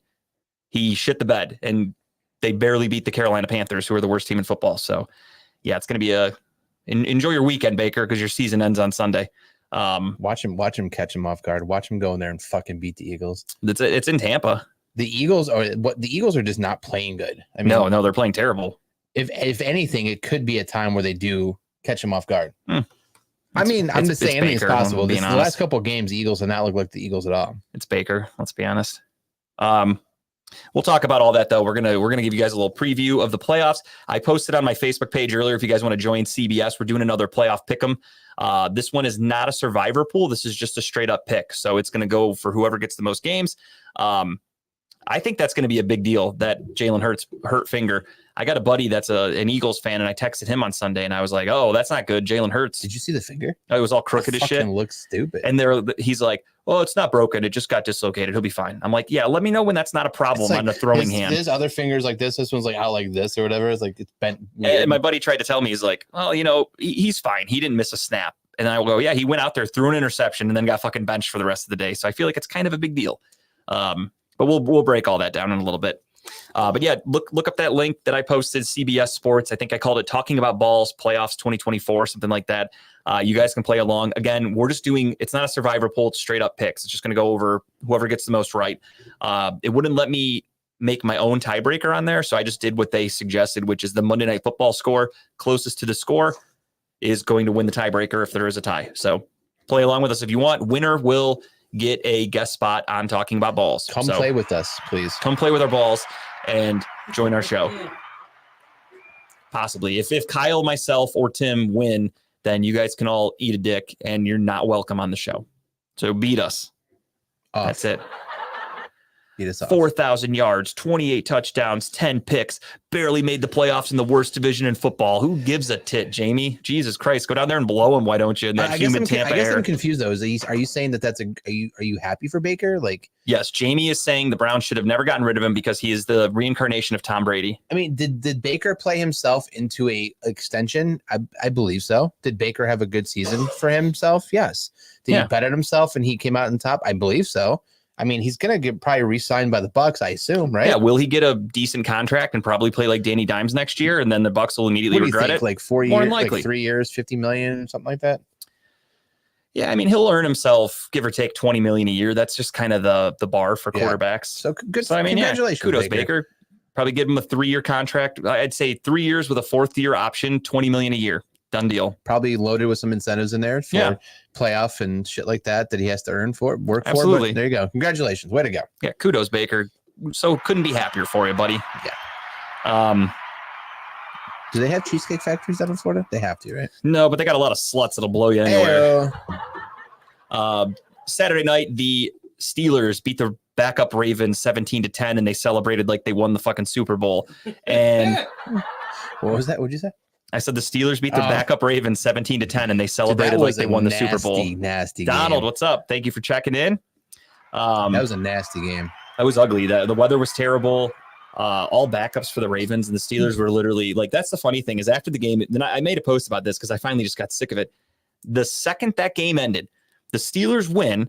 They then the destiny is out of their hands, but they did what they needed to do. They needed to win to stay in the hunt to make the playoffs. Right. They win the game.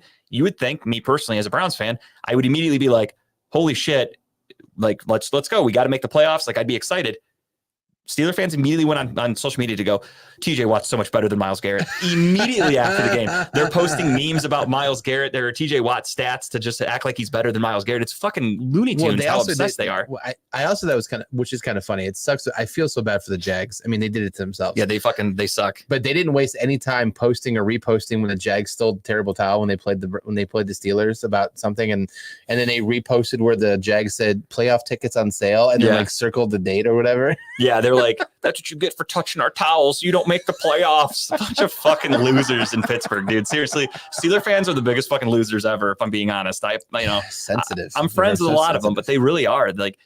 everything on my on Twitter, if I just scroll through anything about talking about defenses, I just look at some comments and everyone's like, why isn't TJ Watt on that list? Like, they're fucking obsessed. It's crazy. And every one of the, at least the ones we know, are like saying, "Oh, I'm so pissed that we made the playoffs." Yeah, most people are like, I don't get that. I don't understand that thought process. Like, I've never would be pissed if the Browns do they deserve to be in the playoffs? Absolutely not. I look would at it still be happy. I can take a step back as a Browns fan. Obviously, the playoffs are few and far between Jamie, for us. I agree. I think they're going to get killed on. I do too. I made the joke, and of course, Bo got offended. I said, whoever plays the Steelers, it's just a first round bye anyway. But I can take a step back and look at, again, the Browns have not had success. So for us making the playoffs, it's a fucking huge deal. Yep. For them, they've won championships this decade. They've made the playoffs pretty consistently. They haven't had a losing season under Mike Tomlin. So they have this success, but at the same time, it's Jeff Fisher. You are stale. You're going to get your 8 wins. You're going to get your 9 wins. You're going to maybe sneak in as a wild card. You're never going to win the division with this roster the way they play. You're never going to be a legit Super Bowl contender. You're literally mediocre as fuck. Right. I mean, look at them. Last year, they draft Kenny Pickett. I told everybody Kenny Pickett's got tiny hands. He sucks. They just think I'm being a hater. He sucks. He's not very good. He's now benched for Mason Rudolph, who sucked a few years ago, who has somehow surpassed Mitch Trubisky. So they're not making good decisions as an organization. They're guessing, and they're not guessing very intelligently. And it's keeping them right in the middle to where they'll never take that next step. Because if you're winning 8 to 9 games, you're drafting in the late teens, 20s, give or take. You're not getting a franchise quarterback there most of the time. They tried with Kenny Pickett. It backfired. He sucked. They're starting Mason Rudolph in the playoffs. They've already come out and announced it. They got an opportunity to trade for somebody in the offseason if they wanted to, though. The problem, though, is, I mean, I know they have a new GM, but it's not the Steelers' way to make big, flashy trades. Well, the Steelers' way hasn't won a Super Bowl in like 50 years. So maybe It's they been need a while. to change Don't let them hear you say that, though. But I honestly think, I mean, and Mason's success is he's just a slinger. He just throws the ball. Yeah. He just gets, I mean, and Pickens is not a bad receiver, right? Except for Saturday where he had 0 catches. Well, it was a nasty fucking game, though. And yeah, he fucked me in the bet, by the way. Other people found the ball. I needed a couple catches out of him that day. But no, I mean, he's just, they have a chance. They should be trading. They can't draft one. Go try to trade for one. You got one in Chicago right now. Try to give him something worthwhile. Bring him in. He's better than what options you have now. Hey, Mike Tomlin's a big fan of Russ Wilson. You guys can have him. Oh, I would love that. that'd be interesting. I would love that. He sucks too. Yeah. But no, I thought it was really hilarious how they're obsessed with Myles Garrett. Everything that comes out of their mouth is about Myles Garrett. The funny thing is, Pro Football Focus, analytics, they break down things that common fans don't even think about as how they grade a player. Myles Garrett consistently grades higher than TJ Watt, rightfully so.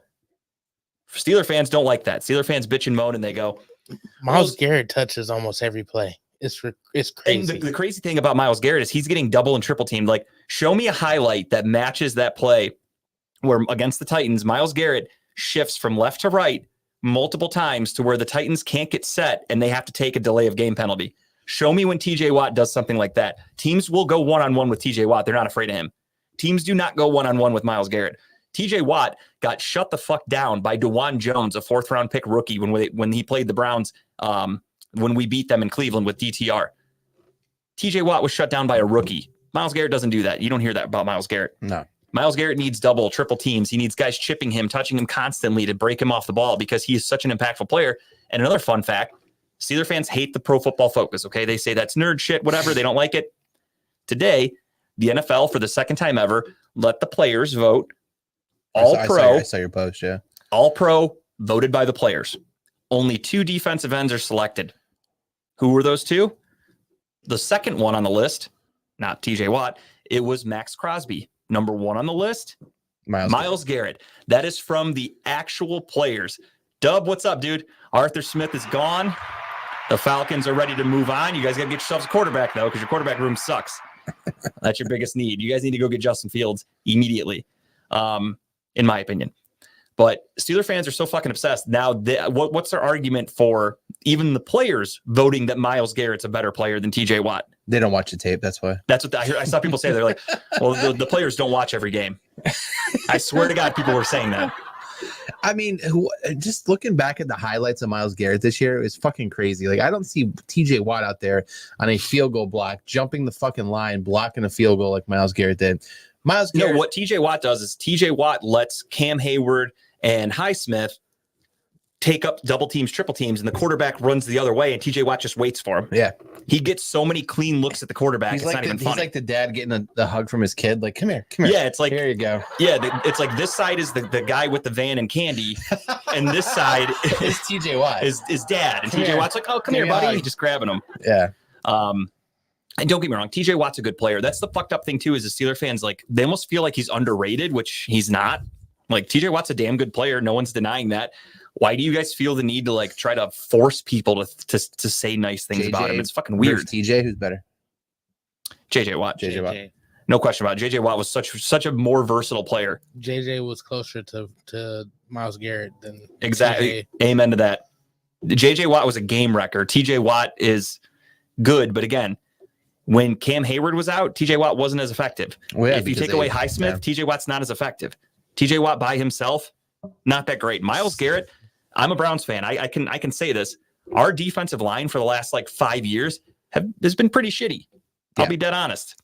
Jadeveon Clowney in his 10th year in the NFL, way past his prime, was the best compliment Myles Garrett's had. I think Smith's done pretty well though this year. Oh, I'm saying before this year. Oh, I see. And Myles Garrett's put up Hall of Fame numbers. Do you think they sign Smith to another deal next year?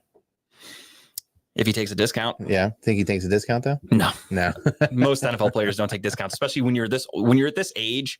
I mean, I don't know how he is with his money financially, how set he is, but a lot of these guys are like, this is my last chance. Zadarius Smith is like 30 years old, which is in the NFL, it's Even if old they as get fuck. that But then close he and might then- stay for that reason though. Which I hope. I mean, if we keep Jim Schwartz, you obviously have Myles Garrett locked up. You have camaraderie with everybody. Do the I would Browns love it. go throw some extra money at Schwartz and say, hey, we want you to stick around, make it a little more interesting for him to stay here? No, he hasn't gotten interviewed. Nobody's asked for an interview. They don't have to give him anything. And realistically, you can block an interview. If a team says, if a team requests permission to interview, you just block it. You're allowed to say no. That would suck. That would probably kill the morale though. And that I don't think they would. So far, no one's even asked for Jim Schwartz. So I'm confident he's not going I'm anywhere. good with that then. Yeah, just keep it under the radar. It's a new day and age where teams just want young up and coming coordinators. Yeah. Jim Schwartz has been a head coach before. He's been in the NFL for 25 years. He's not a spring chicken, so I feel like he's not going anywhere. Tell you what, the one hiring that could potentially happen that scares me, and I saw Ken Carmen say it too. Bill is Callahan's son. Callahan's son, yeah. Yeah. Him going to Carolina potentially if he gets that job, maybe bringing the dad with him. Yeah, I mean that one you can't block that. You got to let the guy go coach with his son. That's fucking absolutely. awesome. That would suck to lose him. It would be horrible to lose him, but I also like to think that Bill Callahan has somebody on this staff that's learning from him. The players have learned from him. That hopefully it's a smooth transition. Yeah. I mean, let's be honest. The offensive line the last year or so hasn't been the greatest, but it's injuries probably. But it's okay. I mean, the biggest thing too is you have two All Pros in Wyatt Teller and Joel Bitonio. As long as you have those two, your offensive line is going to be pretty damn good. Yeah. So I'm not too worried about that. But yeah, so the Steelers win 17-10 over the Ravens backups. The Texans win 23-19 That was a over. fun game. Very fun. Unfortunately, the Colts had a backup quarterback in Gardner Minshew who threw a shitty pass on fourth down with the game on the line. And everybody tried to blame the running back, but that was a horrible pass. It was a bad pass. And I felt so bad for the running back who kind of almost had it. He almost had it too. And that was a first down. It's not a touchdown. Oh, for sure. I mean, it was easy. But the problem is that, like, watching from home, everyone has that thought of if it touches your hands, you catch it. Yeah. I somewhat agree with that. But put yourself in their shoes. These are professional athletes. They're moving at a speed that we cannot fathom. And they're getting hit. If we took hits like that, we'd be knocked out cold. Like, we're not used to things like that. These I guys think do Tim it. could take a hit like that. I'd pay to see it. That's okay. I don't have to test it. I don't have to test the theory. You know you can take a hit from Myles Garrett just standing there. Oh fuck no. Hell, did you see what he did to that car when he got in a fucking accident? You don't stand a chance, dude. Sorry. I mean, if it's like a just like a drill, Yeah. I would do it. Like you got to stand blindside to Myles Garrett, right? No, So you're not the blindside. quarterback. Fuck no. All I can say is, yeah, Fuck no. watch. That's whiplash. I think it was, Jackass number 3 when Johnny Knoxville gets hit from Jared Allen. Oh, I remember that. Yeah. Oh, he got fucked up. I just look at that and I go, that's an average human getting hit by an NFL Dude, I player. used to love that show. Not to get too on tangent, Joe versus Pro. Oh, pros versus Joes. Pros Yeah, versus Joe. Spike. That used to be fun to watch, like these regular people get out there and go against And the those- athletes. A lot of those guys, if they were not athletes themselves, got fucked up and Yeah. had no chance. Oh yeah, dude, it was hilarious watching that show. So that's what happens to the average man against football players. But back to what I was saying, though, like that guy's running full speed. He's a backup running back. First and foremost, bad call by Shane Steichen for Yeah. having. Why isn't Jonathan Taylor getting that ball? No idea. Your was he season, hurt? I thought he was a little. he got hurt, but he came back. He Okay. played through it. I know he's a little hobbly on the side there for a little But bit. so I your wasn't season sure. is on the line, and your play call is to your third string running back to catch a pass from your backup quarterback. Maybe that was the whole play. Was they're never going to think we're going to throw it to him. And boy, did they fool nobody because it went exactly as the Texans Well, you wanted. try to outsmart everyone, but you outsmart yourself. That's great. And that's the thing. I won't get too far into it now because we're going to talk more about it later. But the Browns played the Texans this weekend. And don't get me wrong, I'm not fully confident. I'm not going into this like, oh, yeah, we're going to whip their ass. Like I'm being smart about it all. But I also look at it as like the Texans at home almost just should have lost that game to the Colts. And the Colts are not a great team. They're average. Mhm. So that makes me feel a little bit more confident about the Browns. But Mhm. back to that play. Yeah, just bad play call. Shane Steichen, throw it to Jonathan Taylor or come up with a better game plan than that. You put the game in Gardner Minshew's hand to make a perfect throw, and he fucked up. Buccaneers, Tampa Bay had Tom Brady-esque. He 9-0 beat the Panthers with 3 field goals. Like Brady never left. Browns lose 31-14 thanks to David Bell's 2 touchdowns. The Browns do find the end zone in the fourth quarter. Lions win 30-20. And as I've said all season, the Dan Campbell experiment gets a little dicey. He decided to be aggressive and play all the starters, even though they had nothing to play for on Sunday. And their rookie tight end stud, Sam Laporta, Got hurt. hurt his knee, more than likely going to miss the playoffs because Dan Campbell has a lot to prove how tough he is. I put chewing tobacco I can't in. believe that they were playing their starters. That's again, I said all year, Dan Campbell's a fun coach, but when it comes to crunch time, when they want to win big games, he is going to do something stupid and cost that team. And they just lost their second best pass catcher. So good luck. In the Snow Bowl, the Jets win 17-3 in what could possibly be Bill Belichick's last game, but he's still the coach right now. No news is good news, I I'm suppose. curious what they're going to do. Are they going to cut him? Or are they going to try to trade him? My understanding is he's essentially come out and said, like, either fire me or I'm the head coach. That sounds like Like I'm not Fucking playing resigning. like roulette with. I'm not all, resigning. yeah. Like, make a decision. I'm not going anywhere. Saints beat up on the Falcons 48-17. Your guys' thoughts on that last minute play? Dub, if you're still there, Dub, what did you think about that last minute play call from Jameis Winston? Was that an incentive based play though? In Campbell's defense, if Dallas and Philly both lost, Detroit would have got the 2 seed. Yeah, I guess. But looking at their schedule, I understand that Philly ended up losing. But looking at Dallas playing Washington, who's trash, and Philly playing the Giants, who's trash, I would have just looked at that and said, I want my players to be healthy. And backfired. Was that touchdown an incentive based touchdown though? Like if he got one more touchdown, he got paid. No, it was his only touchdown this year. But I thought he didn't have any incentives to a touchdown.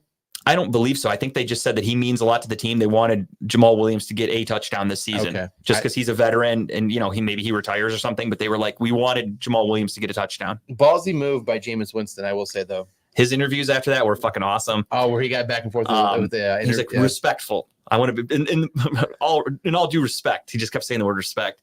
Arthur Smith was pissed, yelled at Dennis Allen, but in Dennis Allen's defense, He's like, Dennis Allen's I called a fucking victory yeah. formation. That wasn't me. So honestly, I don't give a shit. You can score the ball. Who cares? Sportsmanship or no sportsmanship? Just run the I fucking say you're paid on defense to stop me. I'm paid on offense to score, vice versa. ball. Yeah, stop me. Do your job. Jaguars 20, Titans 28. The Titans beat the Jaguars, Fucking Christ. thus ending their playoff chances and putting Pittsburgh in the playoffs. Fucking bums. Seahawks with a last second touchdown win 21-20 over the Cardinals. Bears lose to the Packers You see the 17-9. Cardinals committed to Murray. Yeah, Going I knew forward. that was going to Yeah. happen. Packers win. Packers earn themselves a playoff spot. Chiefs win 13-12 over the Chargers in a game that nobody played in. Raiders win 27-14 in a game nobody played in. Nobody watched. Giants Nobody upset gave a the shit Eagles. about. Yeah, nobody gave a fuck about that. Giants 27, Eagles 10 in the upset of the weekend for sure. Eagles cost themselves the division and they are the 5 seed. And I think they would have lost the division regardless, even if they won because Dallas won. But either way, still an upset, still embarrassing. Rams, last minute, Carson Wentz comes back and beats the 49ers. Cowboys beat up on the Commanders 38-10. And to win the AFC East, the Buffalo Bills win 21-14 over the Miami Dolphins. And ladies and gentlemen, that was your final week. And with that being said, it's time to look at the stats. Who came in first place? Tim, could you put those stats up for everybody there at home? Tim magically lost the stats, just so you know. Luckily, I got him. I got him here. In my opinion, Steelers and Browns are both going to have a rough week. I disagree, Donald. I really do. The Browns played the Texans really well last time. The Texans are pretty banged up on defense. And rookie quarterbacks, statistically speaking, I follow a guy who goes deep into analytics stuff. Rookie quarterbacks struggle in the playoffs bad. Like the odds are like damn near slim to none. Rookie quarterbacks have a good chance, especially in their first game ever. Jim Schwartz, I trust him. This defense, the Browns defense is good. I know they haven't been great on the road, but this is different. Playoff football is way different than regular season football. So I trust that for the Browns. Steelers, I agree. The Steelers, I don't think have a chance. No TJ Watt, no chance. Their offense stinks. The Bills are going to be able to score all over. As long as Josh Allen doesn't turn into a turnover machine, I think they're in good shape. But yeah, as you can see there, ladies and gentlemen, 174-103. I went over 100. I was kind of bummed about that. Kyle, 166-111, comes in second place with the silver medal. And the bronze medal goes to Tim with a valiant effort, 164-16. He was only 2 games out of second place, man. I almost threw the entire fucking thing away this past weekend. I had to swing big. I hit, I think, 1 or 2 of them, but I had to swing big. I had to go big. Oh, we got it. Donald's a Browns hater. That's why he said the Browns are going to have a rough week. I mean, I'm in a group chat with my friends where it's me, my uncle, all my draft buddies, and then now there's some younger dudes that are my new draft buddies, and they are fans of, I'll go down the list here. Obviously, my uncle's a Browns fan. We have Matt, Cowboys fan. Mike, Brian, and Pat, Jets fans. Zach is an Eagles fan. Jake is a Jaguars fan. Craig's a Seahawks fan. And Dylan is a Raiders fan. So Cowboys and Browns, only teams to make the playoffs. The other guys are bitter as fuck. So they have been talking. But Buffalo has a better record against the Browns. We're not playing Buffalo, though. Yeah, what is a Wikipedia nugget of information have to do with anything?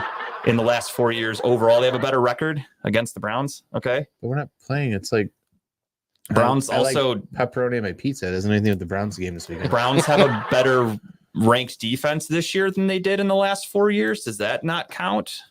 Browns have a top passing offense right now with Joe Flacco. They didn't have that in the last 4 years. Does that not count? There's also a lunar eclipse this year too. That counts. It's a leap year. Yep. Leap year, yeah.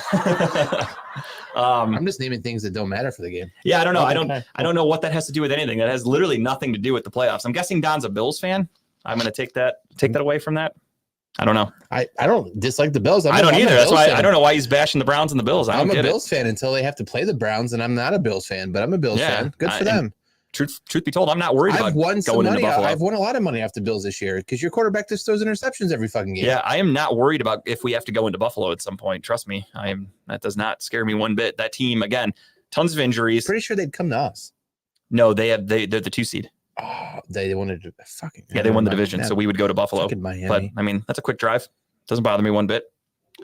Yeah, so I won. Congratulations, sir. Thank you. Congratulations. It was a good season. Thank you, everybody.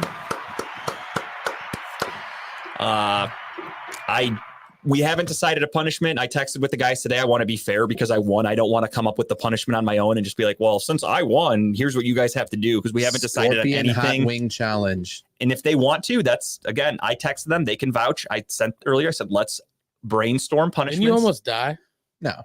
No, they all got sick though afterwards, ironically enough. But then I got a sinus infection, and the most shit I'll eat is like Tabasco sauce. That's to me even a little spicy. Tabasco sauce is disgusting.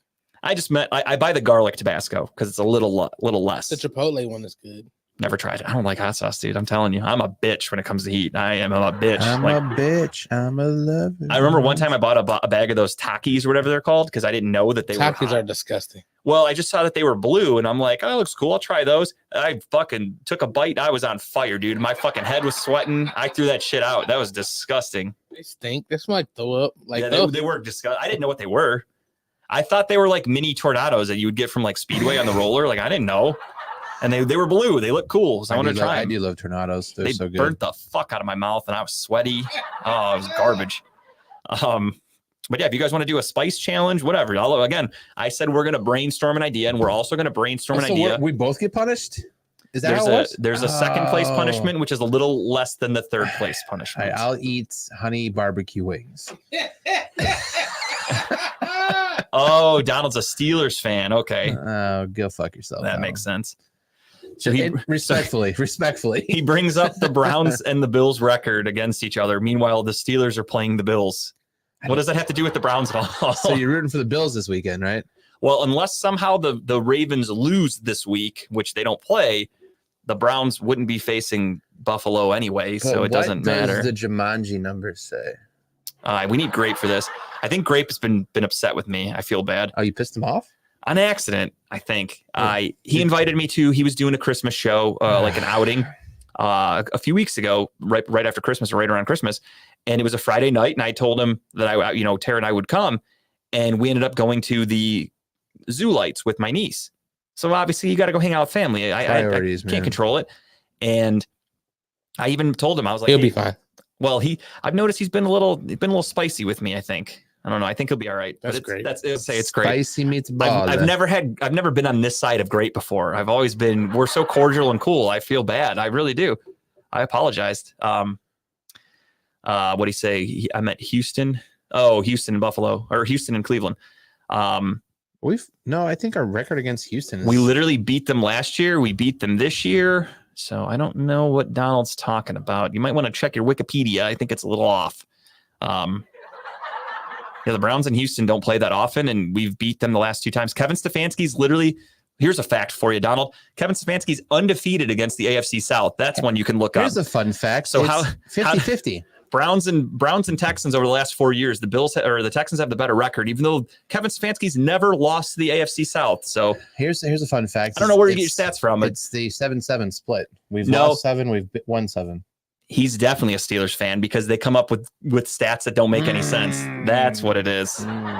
That's what it is. I've seen that before. Like the TJ Watt stuff. They're like, well, he has a pass defense and Myles Garrett has one less. So Stefanski 10-0 versus the AFC he's South. undefeated against the AFC South. So that's why when Donald said that the Browns and Texans have been beating To us, be I'm like, fair, how? it's also been the worst division in the last 3 years too.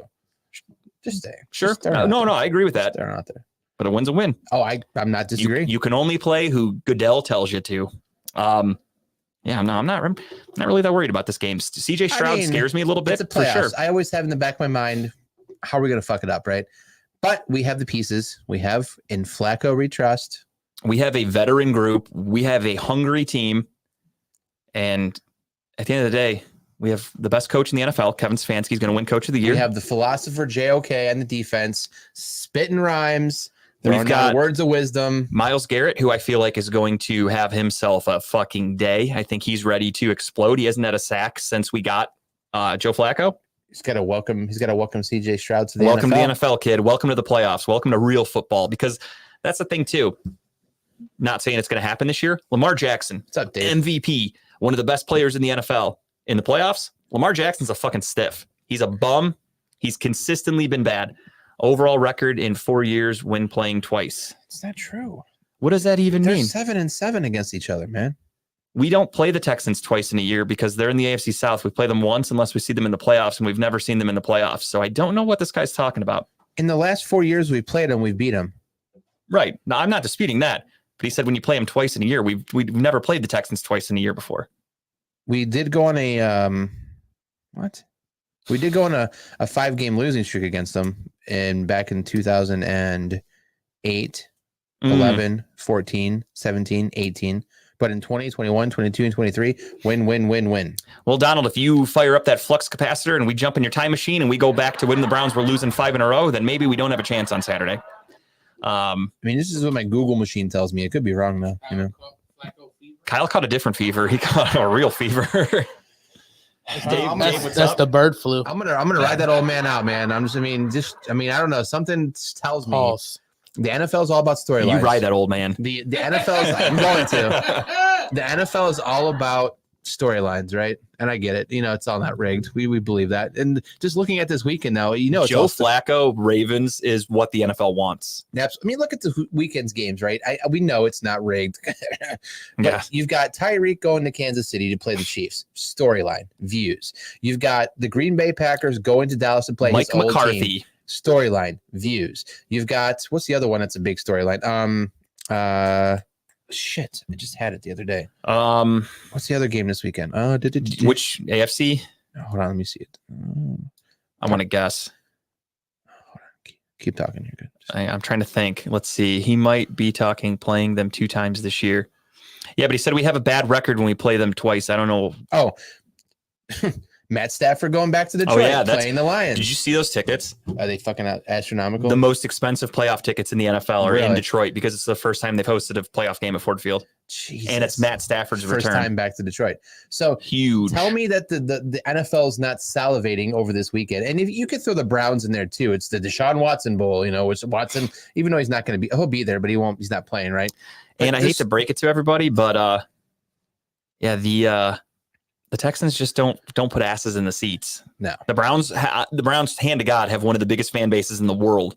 You go to any city in the world, there's a good chance there's a Browns backers I club. guarantee you that Houston will have more Browns fans down there, I think.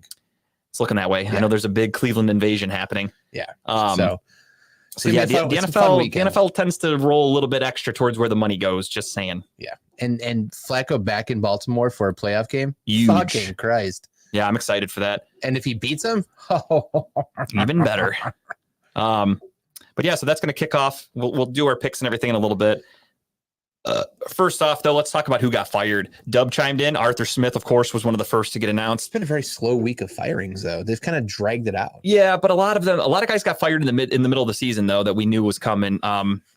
Carolina fired their coach. The Chargers fired their coach. Oakland or Vegas fired their coach. So there were only a handful of teams still ready to fire. And you had Arthur Smith got fired. You had Ron Rivera, which I'm surprised he lasted the full season. Surprised Mike Vrabel got fired. That was a shocking one, to be honest. That one is very surprising to me. And then Pete Carroll did not get fired, quote unquote, but Moved upstairs. he's moving up to a different role with the That's organization. just a nice, polite way of getting fired. That's a nice way of taking an old man behind the woodshed and not Yeah, embarrassing him with a fire. Because Marshawn Lynch is up there waiting for him right now. no other team is going to sign Pete Carroll at 80 years old as to be their head coach. So some of these coach openings, some people make sense going to Did them. I forget anybody? I think that's it. Nope, that's it. What's the offensive coordinator's name for the Washington Commanders? The guy who came from Kansas City, Eric Bieniemy. Eric Bieniemy, yes. Is that a shoo-in to get that job? in Washington? Yeah. No, You don't think no so? chance. Do you think he goes somewhere else?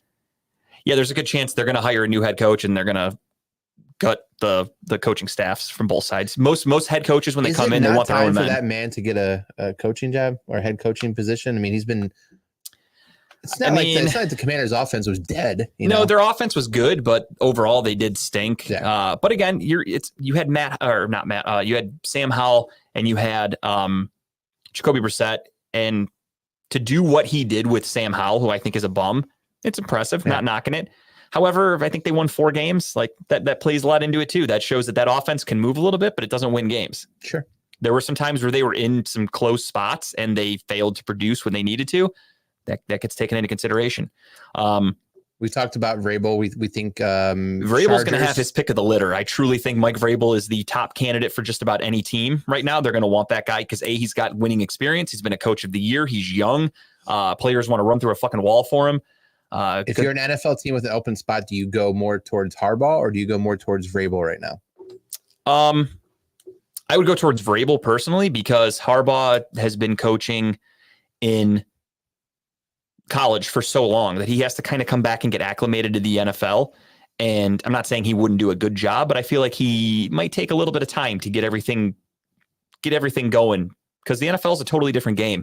Mike Vrabel clearly coming off 2 years ago, they were the number 1 seed. He was coach of the year. He's had decent defenses, some of the best run defenses in the NFL over the last few years. So I think Vrabel is the number 1 candidate in the NFL. Bieniemy back to the Chiefs OC. I mean, they're missing something in Kansas City. I think Bieniemy, that's the other thing too with Bieniemy is to my knowledge, hasn't had one offer for a head coach interview yet. No, and that sucks, unfortunately for him. Yeah. It does. But the problem was when he was in Kansas City, the offense was great, but he wasn't the play caller. True. So that's a knock on him. That's like Alex Van Pelt, who the Browns have. He's not the play caller. That's why teams don't want Alex Van Pelt for a head coaching job, because he's never actually called a game, except for technically he kind of helped in the playoff game, but that was actually more so our special teams coordinator. Forgot his name. What was his name? He's the one he was the interim head coach for the Panthers this year. I forgot his name. Was it the guy who? Yeah, I got it wrong the week that he became the coach. I'm going to get it Did wrong he have some today. I don't issues, remember. like legal issues with him too? I think he did actually, a little behind the scenes stuff. I know who you're talking about. Yeah, I just can't remember his name. Yeah, Who it's gives a shit? Anyways, so Harbaugh though. So you don't, do you think Harbaugh? First of all, do you think Harbaugh comes out of college? Do you think he goes back to the NFL, or do you think that Michigan makes him an offer he can't refuse? I think he goes to the NFL because he wants a Super Bowl. He's won at the college level. He now has a national championship. He's been to a Super Bowl. He's been to a Super Bowl and he blew it. So I feel like that's kind of eating at him to where he's Chris Tabor. That's his name. So I think he's at a point where he wants to win a championship, and rightfully so. I totally understand. My computer just died. I knew that was going to happen. I forgot to charge it today.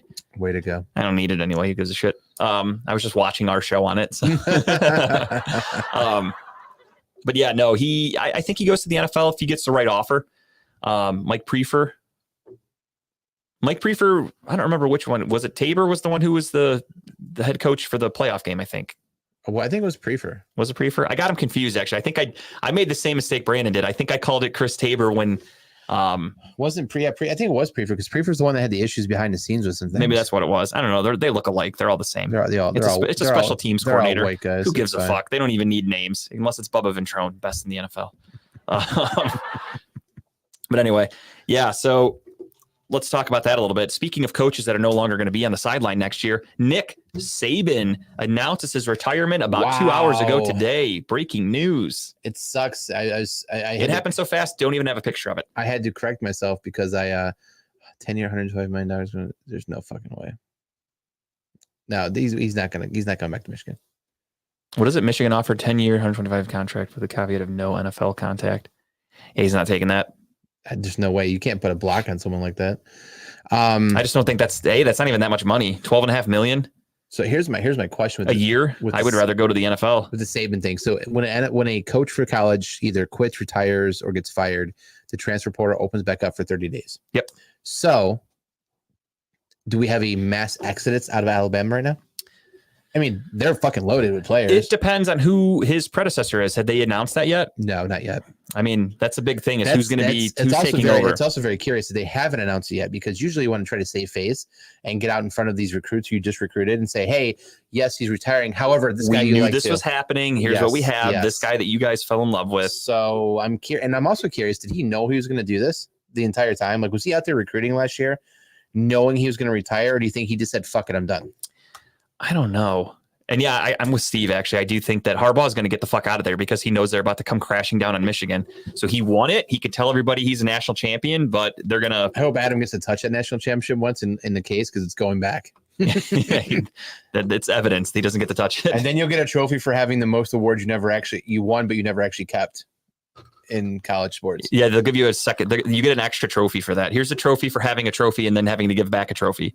Didn't men's basketball team do that too? I think so. And USC, all that Reggie Bush, all that shit. It happens. It's all bullshit. You won the championship. It is what it is. What that's the thing too. When they were going through all that bullshit this year and they knew they were cheating, the NCAA should have cracked down and like not let them be eligible to even be in the playoffs. No. Like that's the punishment. No. Instead, they're like, well, we got to wait 5 years and then we're going to take it away and we're going to do this. It's so stupid. Never seen a worse 15-0 college football team. I agree, Steve. We'll talk about that. Yeah, Nick Saban retired. We'll see who his predecessor is and Vrabel's what not happens going to Alabama. college. If he went to any college, it'd be Ohio State, but he's not going to college. Yeah, Vrabel has been very open about how he does not want to deal with fucking recruiting and doing shit like I that. also He's an think that NFL Vrabel coach. would rather piss on Alabama than go to Alabama to coach him. Yeah. No way. But no, seriously though. So you're out there as Nick Saban. You're out there recruiting in bad faith because you know you're retiring, or I think he's just all of a sudden, boom, I'm done. I think it's a mixture of, this is just me guessing, speculation. He is getting older.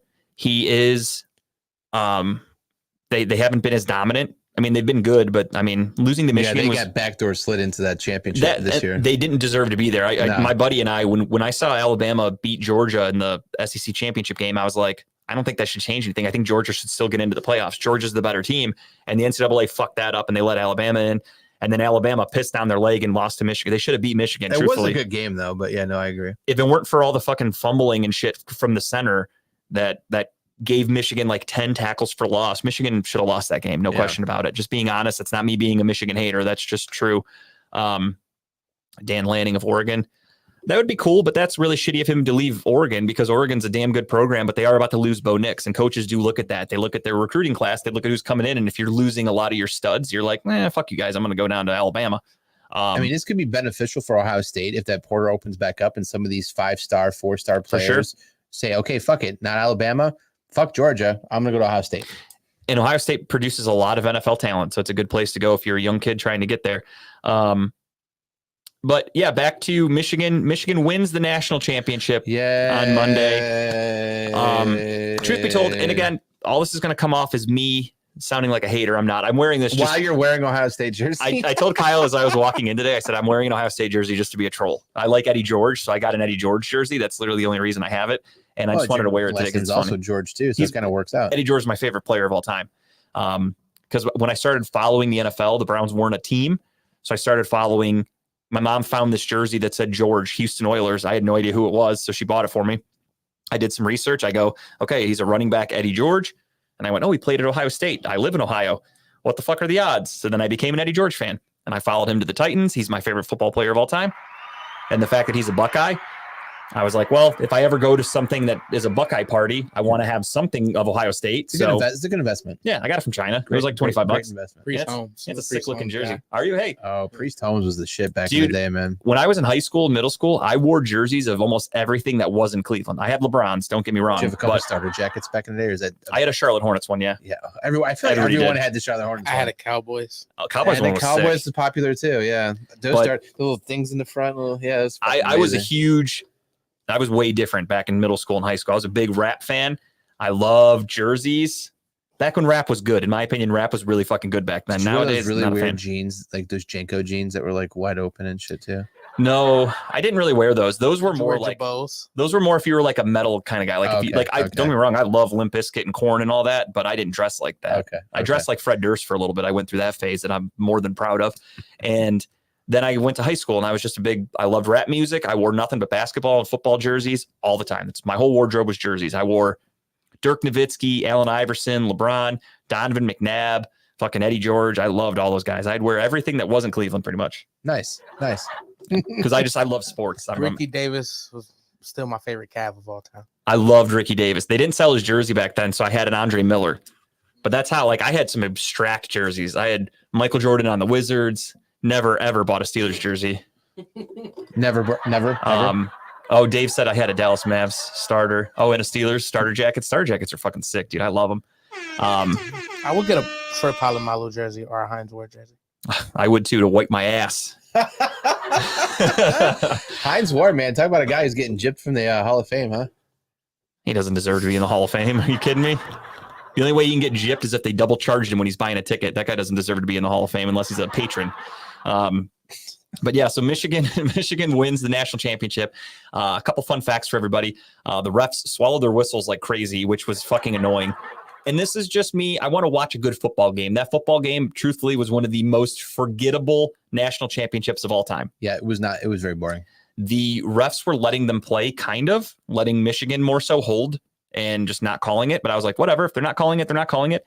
And then Washington, down by 7, has a 40-yard play that's putting them right in the driver's seat. And the refs go, whoop, hold, bring it back. That's when I went, the fix is in. NCAA is not going to let Washington win tonight.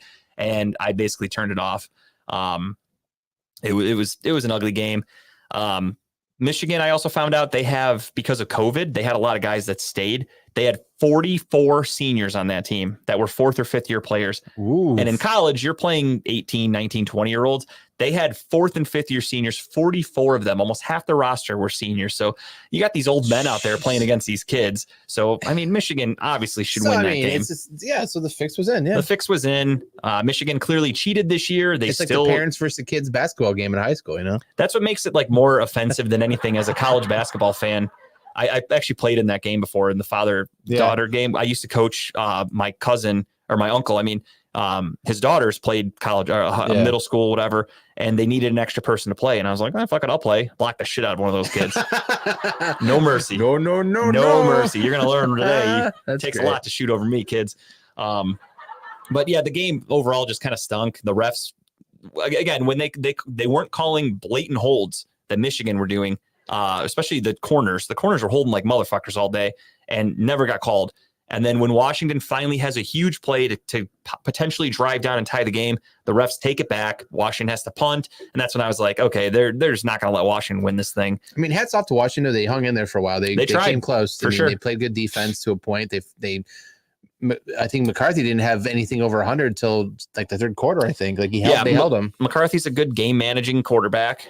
Nothing crazy. Yeah, I missed some money on that game, you fuckers. That'll happen. But yeah, kudos to Michigan for a championship. I've seen. I mean, I'm wearing an Ohio State jersey, but I'm not an Ohio State fan. But I've seen multiple Ohio State championships in my life, so it's not a big deal.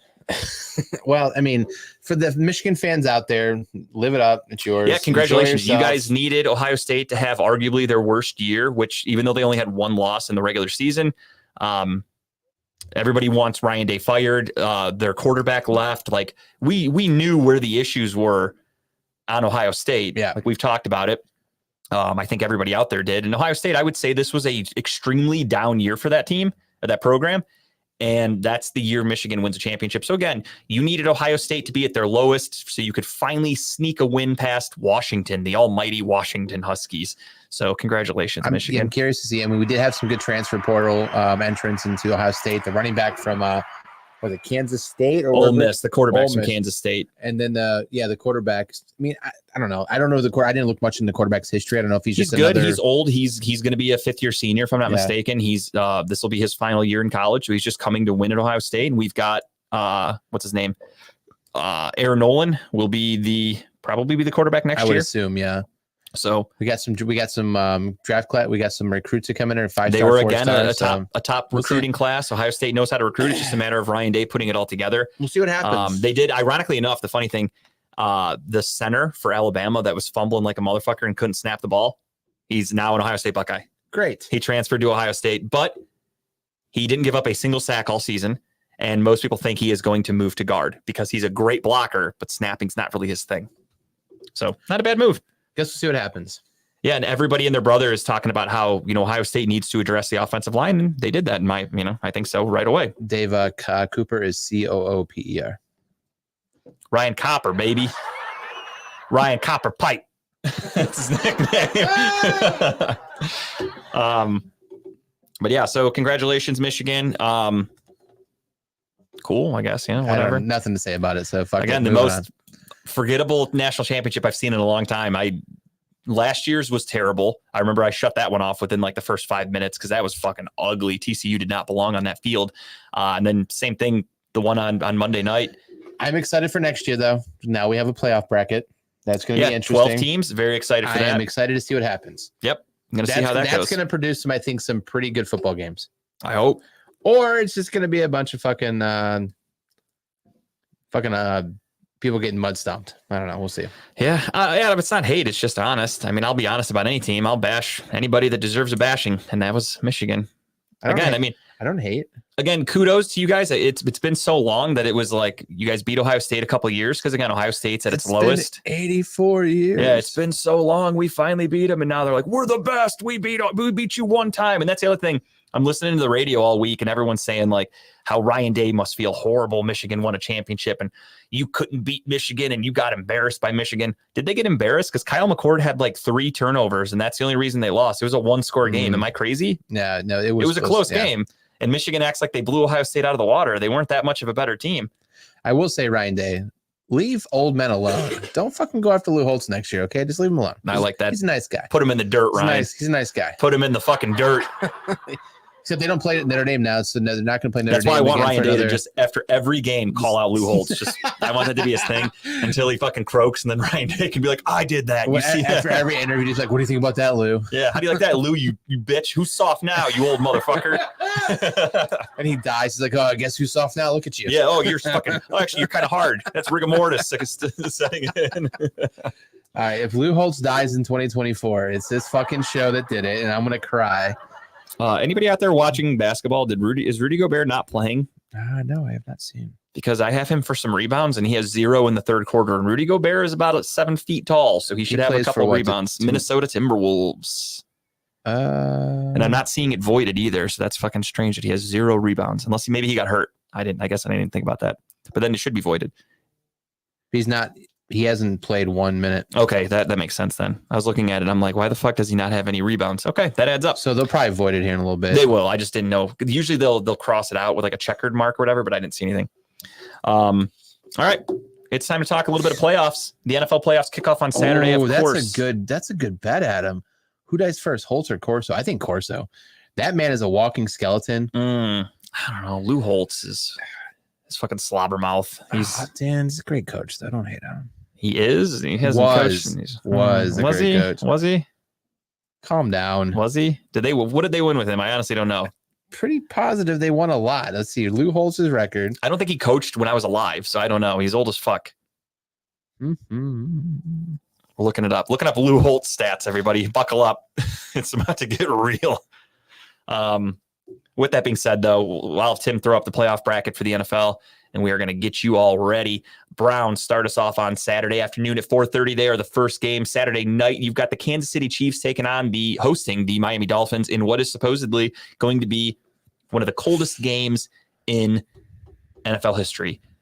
What does he got? Corso suffocates with headgear on, falls over, Holtz both die, everyone wins. That'd be kind of funny, actually. That's wild. If Corso is like on a set, he trips over a cord, falls off the stage, lands on So fucking Lou Holtz's Lou Holtz. Notre Dame record was 64-9-1. He also won a national championship in 1988 too. So again, nothing when I was alive because I was born in 89. So who gives a shit? Lou Holtz gets a headgear, falls over, Holtz to both die. Everyone, that actually would be hilarious. Just get them Imagine both that in a on- ring. Imagine that on TikTok with like the Benny Hill music over the background. I'd watch that on a loop. And you Like, see Lou it's Holtz all just croaking. like black and white TV, Oh, like I no love it. sound. That's great. And yeah, fun fact: Dolphins are 0-10 when this temperature is below Dude, 40. it's gonna So be frigid. if you're making bets out there, I think it's gonna be. but bad. then again, that goes back because Steve said don't follow Steve's bets. So I don't know how to feel about this one. Yeah. So what? 0 degrees in Kansas City. I think Buffalo's going to have horrendous weather this Yep. weekend too. We're playing in a I mean, nice it's going to be 72 shitty in degrees. Cleveland, but we're not in Cleveland this weekend. I would love to be. God, let's bring it back to Cleveland. I'm kind of glad that it's not because I wouldn't be able to afford going right now with a baby coming, and I'd be very jealous of everybody going. So I'm glad it's not in Cleveland, so I don't have to feel bad. Okay, fair I'd enough. have FOMO, big time. Yeah. So Miami and Kansas City are playing on Saturday night. It's going to be frigid. That game is a Peacock exclusive. So if you don't have the cock, you're not watching. Sorry, everybody. Then on Sunday at 1:00, the Buffalo Bills are hosting the Pittsburgh Squealers in what should be the easiest win of the year for Buffalo, most are saying. And most most are saying.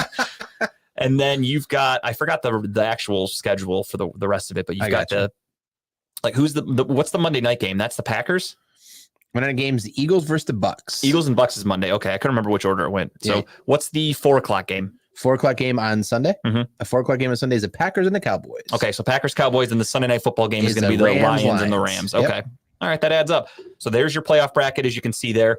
And of course, the way the NFL works is the lowest seed will take on the highest seed. So just because you see the Browns there doesn't necessarily mean the Browns would play the Ravens if they win. They reseed all of Yeah. So it like hypothetically, then again, the Browns would probably be playing the Ravens, if I'm being honest, because I'm taking the Chiefs and I'm taking the Bills. So if the Browns win, the Browns would be playing the Ravens. There is a chance Upsets happen.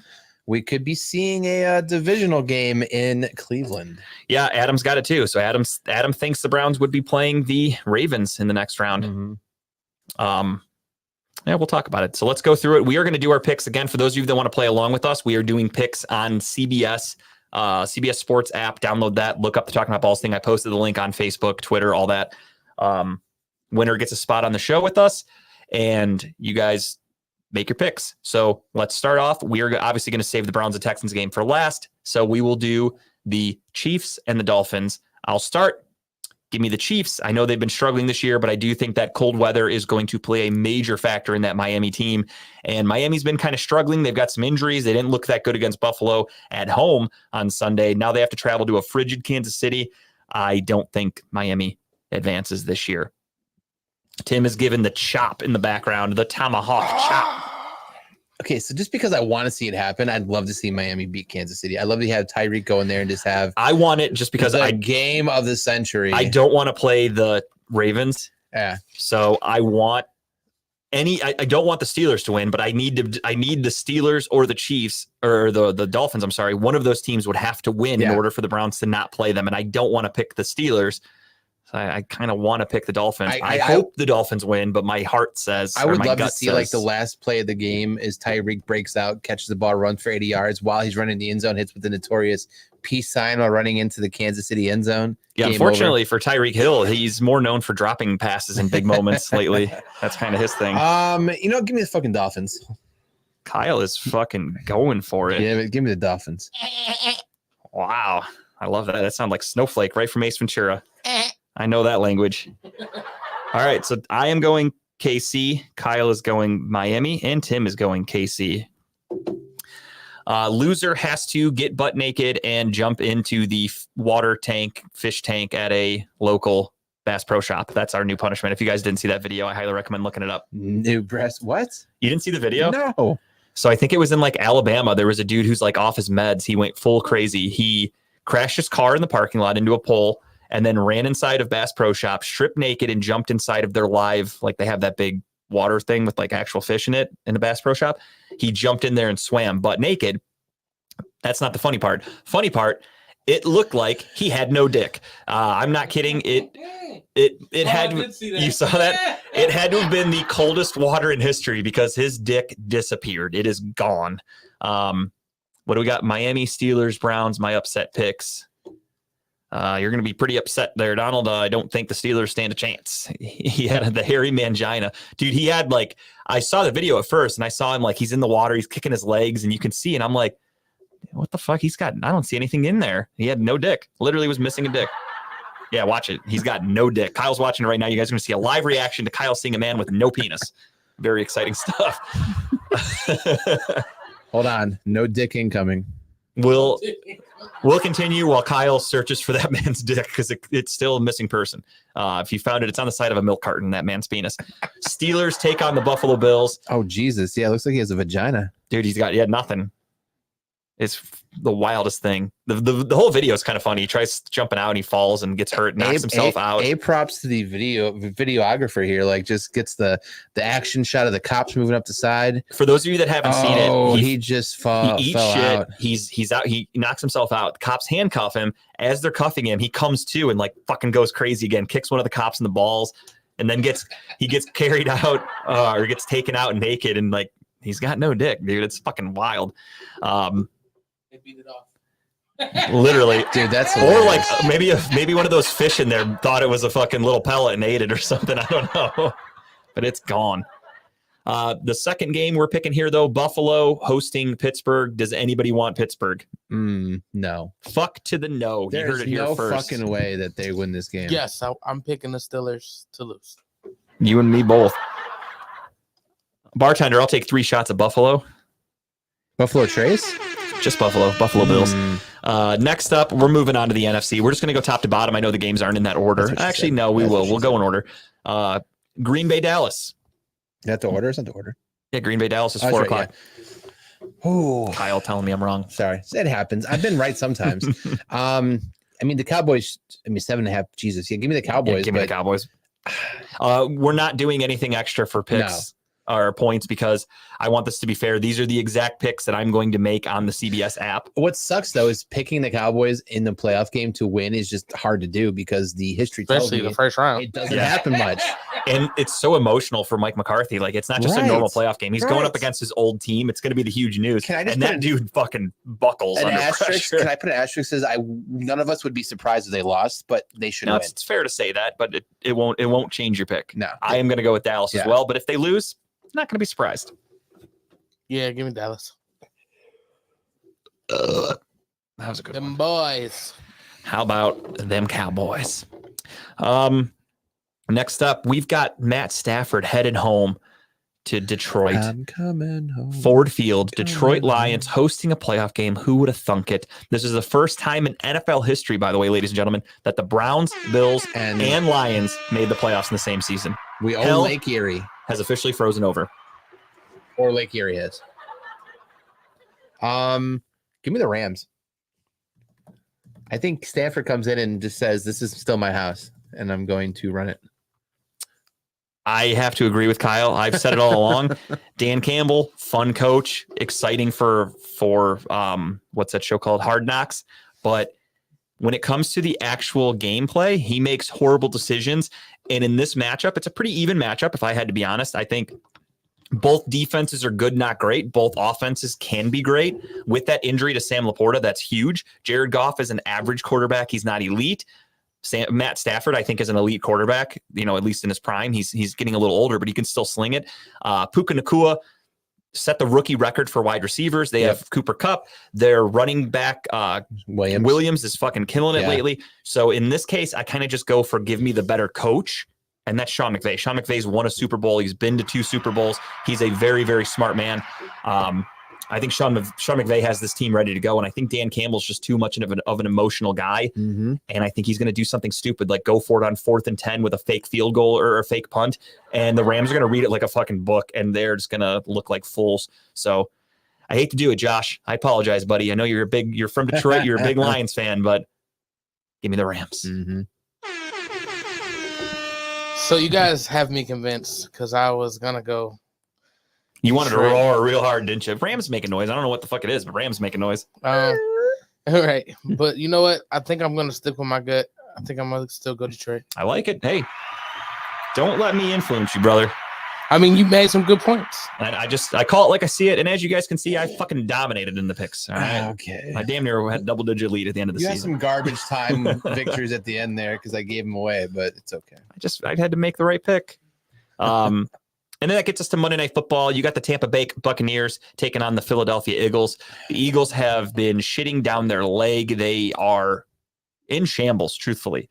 They went from a Super Bowl favorite last year and lost to being another Super Bowl favorite in the preseason to now there is rumors that Nick Sirianni is on the hot seat in Philly. Things are not looking good. There's not a lot of brotherly love happening in Philadelphia right now. If Philadelphia gets upset in Tampa Bay, first round of the playoffs, I think Sirianni gets shit canned immediately. Really?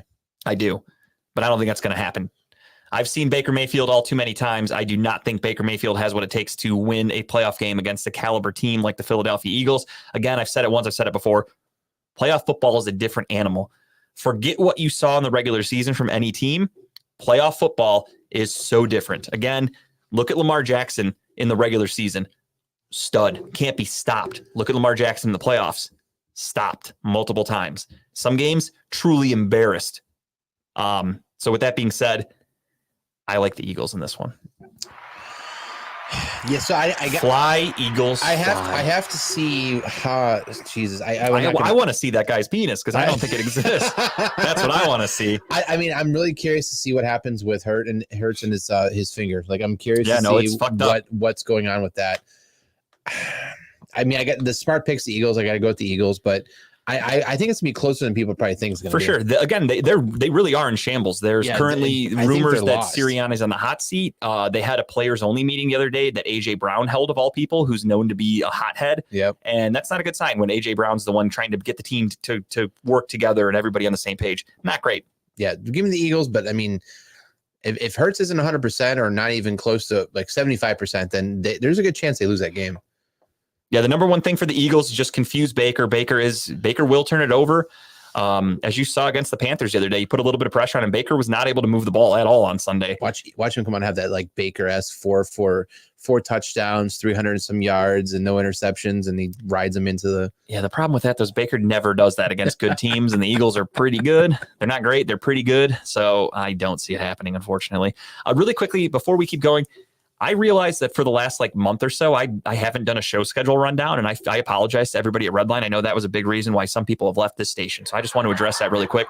And I'm going to do that because I'm a nice person. That's why. So Well, can we get Tim's pick first? it's not active. Oh yeah. Sorry, Tim, go ahead. Who are you picking?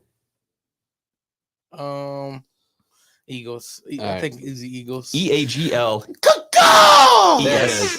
Eagles. You took the Eagles right too. Yes. Okay. But yeah, that was Timbuktu making his patented Eagles noise. You can check out Timbuk Tuesdays from 6 to 8 or sometimes 7 to 8, depends on what time the Bills get paid. And you can check that out at Redline Radio on Tuesday nights from 6-ish till 8-ish. You also got Gary Wenner spinning the tunes from 6 to 10. You've got Talking About Balls Wednesday nights, 7 to 9. You know where to find us. Again, the breaking news today is my wife, our induction date for little baby Teddy is going to be Teddy. 216. Yeah, her name's Theo. We're calling her Teddy. I don't know if I announced that on the show or not yet. I don't remember. But that's what we're going with.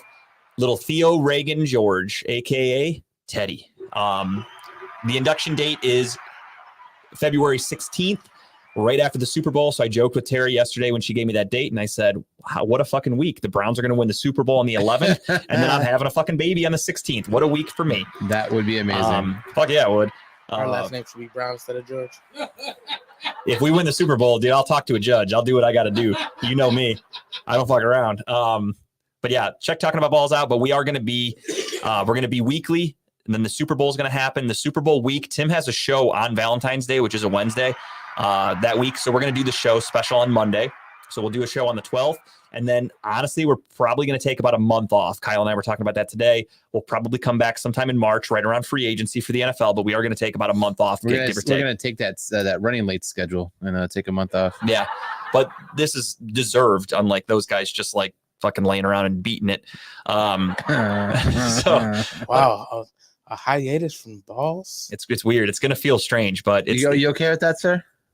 Yeah, I'll do some comedy. I'm going to All miss right, you, there you man. go. I'm going to miss this for sure, but I think it's going to be needed. I'm going to have my hands full. When we come back, we gotta drink OE and tequila. Fuck yeah, sign me up. First Lord knows I'm episode going to back. need it. First episode back, right into it. Lord knows. And we I'm gotta gonna have a need it. cigar. We gotta have a celebratory yeah. cigar. We can smoke them in here because we don't have to light them. That's what happens. Yeah, it'll be March. We can crack a window and we can all see our breath, just like Dave. Thursdays, check out that guy Dub from 3 to 4. Check him out. His interviews are the best. I love talking with Dub. I'd love to be back on. I'd love to have Dub on our show. I've offered, but I know he works. His shift is a little screwy with our show schedule. Then of course you got Lex Vegas from 7 to 8. I mean, let's be honest. Lex Vegas is Redline Radio. He's the heart and soul of this place. He keeps everything going. He's funny as fuck. Check out his show. Tell him Talking About Balls sent you. Tim is the producer on there. Tim's funny as fuck on that show as well. So definitely stop by and say hello to everybody on any show at Redline Radio, but especially check out Lex Vegas. Saturday mornings, you've got Unscripted with Dave, Adam, Shane, Chipper. You never know who's going to be there. This week, I think they're live on location. I forget where. My apologies, but they are live on location. So check them out from 10 a.m. till noon. Too much information from 5 to 8. They're still 5 to 8, right? They're doing 3 hours. They are no longer here. Oh, Who? that's right. That's Who? right. You told me that, but that's how long I haven't done a fucking Who? show schedule. Too much information. Really? Okay. Yeah. Yeah, they're gone. So Jen Jen's still here though, right? Not Yes. much information. Got it. Okay. The problem is they gave too much information. They And ran nothing out. else is They there. ran out of information. Comedy and Cocktails with Jen though can be heard from 8:30 to 9:30, and that makes sense. I forgot about that. We talked about that before. And then, God damn it, Justin! You should know this. well, I'm sorry, but the station manager hasn't updated the schedule. The Steel I am City. the station manager. Oh shit! Damn, you're on a roll, man. Keep going. I'm gonna rename this episode to The Burial because I'm burying Tim. I apologize. And then you can check out the Steel City running late sometimes. I don't really know when their show is. They're not consistent. I have no idea. Like the Steelers are in the playoffs, and I don't even know if they're going to do a show this week. I have no idea. But they're sometimes on from 10 to noon on Sundays, but I really don't know. They did a special Saturday episode a few weeks ago that ruffled a few feathers, to say the least, and they haven't been on since. So I don't know what's going on with It those would guys. make sense for them to go on the show Sunday, right? When the Steelers play Sunday, don't they? Yeah, 1 o'clock. So should go on there and talk.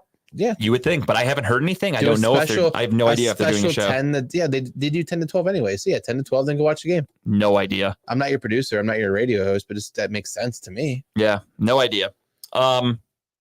All right. Well, wow, fuck. It is late. I didn't realize how late the episode was. Into the Browns. Let's get into it. Browns and Texans. We talked about it earlier. Everyone's healthy. The Browns have had 2 weeks off. CJ Stroud, rookie quarterback, going into the playoffs. Again, just based off history, that's just the facts. Rookie quarterbacks tend to really struggle in playoff games, in their first playoff games. That's just a fact. I'm not making that up. That is something that another account that I follow posted, because they do all this research and information. So that's just science. The Browns for the year had one of the best ranked defenses in the NFL. Obviously, there's a million statistical categories you can look at where we're 1 in some, we're 2 in another, we're 3rd here. So any given team you can look at and say that the Browns, Jets, Ravens, etc., had the best defense, but you can't argue the Browns are probably a top 5 defense. We'll just say that. We'll clear the air. Absolutely, yeah. To make it even. So I think the veteran leadership on this Browns team, Joe Flacco has me ready to run through a fucking wall when he talked to the media yesterday and said he told the guys that the next 5 weeks of their lives is going to be Eddie's Club. That's it. Sorry. I couldn't remember. It was called something else, but now it's called Eddie's Club. I got confused by the post, to be honest. But he basically said the next 5 weeks of everyone's lives are going to be memorable, and these guys are never going to forget this experience. And I think he's going to have these guys fucking focused. I think Jim Schwartz, Kevin Stefanski, they're going to have everybody focused and ready to go. It's a huge veteran presence in that locker room. It really is. And these are guys, I mean, the win over the Steelers was just a few years ago. We still have a decent amount of those guys. We have Kareem Hunt, David Njoku, Batonio, obviously Garrett, Ward. All these guys were here on that team. So these guys have been to the playoffs before. Most of these Texans players have not. The Texans were, let's be honest, expected to be one of the worst teams in the NFL this year. They kind of got lucky. I guess rebuilding is not that hard, huh? When you get a great quarterback, that's the number one thing. When you don't, you're fucked. And the Texans did have a huge turnaround year. Congrats to them. They had a great season. And I'm not saying that as like a guaranteed win, but gun to my head, I am taking the Browns. I think I agree with you, Adam. I think Myles Garrett's going to have himself a day. It's going to be tough because Laramie Tunsil is one of the best offensive tackles in football. It's possible. Kyle's is the gift that keeps on giving. But Laramie Tunsil is one of the best tackles in football, and he's going to give Myles Garrett trouble, and they're going to double team. He did pretty well against him, though. He really did. Last time he played. The difference, though, with that, and this is something that a lot of fans maybe aren't taking into consideration because I'm a nerd and I look into this stuff. The offense that they were playing with Case Keenum was typical Browns when you face the Browns defense. Get rid of the ball quick. Quick things, boom, boom, boom. They don't run that offense with CJ Stroud. CJ Stroud is a 7-step drop quarterback. It takes time to develop a play for CJ Stroud. That's where Myles Garrett's going to really get home. Because if you watch any play, Myles Garrett has the highest pass rush rate in the NFL. He can get to the quarterback better than anybody. Does he get sacks all the time? No, but he disrupts the plays. CJ Stroud needs a lot of time to develop a play. If Myles Garrett's on his A game, which I expect him to be with damn near 2 weeks rest, we're going to have ourselves a day. Give me the Browns. I like the pick. Hallelujah. Hallelujah. Oh, Lord, give me the Browns. Obviously, we're playing a different team this week. I mean, we have CJ Stroud back. They get one of their best cornerbacks back. Derek Stingley. They're still without Tank Dell. If Tank Dell was playing this game, I'd be a little nervous. And my understanding is both of their defensive ends, Will Anderson, their rookie, and their other one, I forgot his name. Yeah. The other one, I can't remember who the fuck his name is off the top of my head, but he got hurt against the Browns weeks ago and hasn't played since. Yeah. And he's their best pass rusher, so that's huge. Yeah, that is huge. We also got healthy too. We're getting healthier. We're getting some potential defensive players back that help. I'm taking the Browns. I think just Flacco needs to do what Flacco does. Go out there and just sling the ball, get it to our receivers, let Amari Cooper do what he did. I want to see Elijah Moore involved more. Hopefully he's healthy. He's ready to go. And not twitching on the field. Yes.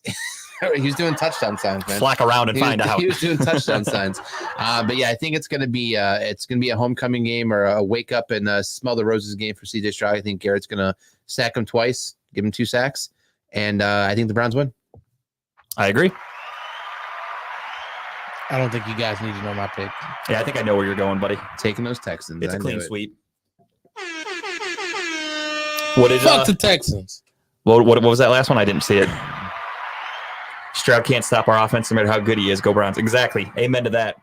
CJ Stroud doesn't play defense, ladies and gentlemen, and I think Joe Flacco is going to have himself a day. Last time we played there, Amari Cooper set the Browns record for a receiver. I don't think that's going to happen again. I think they're going to focus on him a little bit better. Yeah, just a little bit. But I don't think it's going to matter. I think the Browns are the better team. The Browns are the veterans. I think The lights are not going to be too bright for this team. They look focused. We're 11-6 for God's sake. That doesn't happen by accident. This team finds ways to win, and I'm confident. I'm a little nervous without Dustin Hopkins. We're going in there with Riley Patterson. A little nervous, but on the bright side, Riley Patterson was a good kicker in Detroit. Detroit's a dome. We're playing in Houston. Houston's a dome. Weather won't be an issue. Give it to me. Hopkins should be back. Tim cannot watch this game, Jason said. Yeah, we hope Hopkins would be back for round 2 if we get there. The last time I watched a game, we won. I didn't know. Is the Tim punter's broke back, it. right? Yeah, Punter's fine. Bjork has Okay. he punted against the Bengals. So Okay, he's good, back. good. So we're good to go. So go Browns. And ladies and gentlemen, it's time for everyone's favorite segment. I am going to have a callback to something Kyle talked about earlier for mine. So stay tuned. It is time for Just the Tip. Y'all know what I'm bringing. I got a hunch. Tequila. Tequila with some comedy. This is gonna be my first show at the Crackpots out in Massillon. Shout out to Ryan Rogers for booking me for the show. I'm on the show with some comedians I have not met yet. Heartbreak Kid, I'm not familiar with. Matthew Connor, if I've seen him, I haven't seen him. I don't remember his name. And Errol Buck, I have not met any of these, so I'm excited to. I'm always excited to meet new comedians in general, just because I can see different styles. You never know what people, how people do comedy until you see them. Yeah. So I look forward to this show. And I don't know, maybe I feel like this would be a good platform for me to kind of give some good recording. I mean, I got a couple different places I could definitely get good recording from, but I feel like, this is a well-known stage. It's not super iconic, but it's well known enough in the comedy scene. And I feel like, some good footage from this could be great marketing for me. I mean, I feel like this year has started off great, especially starting off at Hilarities. The year of Tim. Yeah, I really do. I love 24, Kobe year, as they say. Kobe was a very good. Let's hope it ends a little bit better for you. Facts. But I mean, if I died at 40 with 5 championships, I think I'd be okay. It's true. You'd be dead still, though. Yeah, people would miss me. Legacy. That's all right. I don't want to die at 40 because we talk about it in this show. It might happen. It's been 4 years and we're Also still true. talking about Kobe. So you did something right. Facts. But I'm looking forward to the show. It's a 1:00 show too, so that's usually that's the different. When is this? It's Saturday. Yeah. No shit. I don't think I've ever done comedy at 1:00 in the morning. No, in the I've never heard of afternoon, a daytime comedy show. Is unheard of. I like you that got though. somebody to go down there and record for you? No, I was just gonna set up a tripod. Nice. But if I do I could. That's Miles Garrett's nickname. Tripod. Big ass Hopefully I do destroy this stage like he destroyed that car. Fuck yeah. That's the attitude. That's the 2024 attitude. Destroy the stage. Shirt Hell staying yeah, go on. check Shirt that out. coming off. What are you doing? Shirt staying on?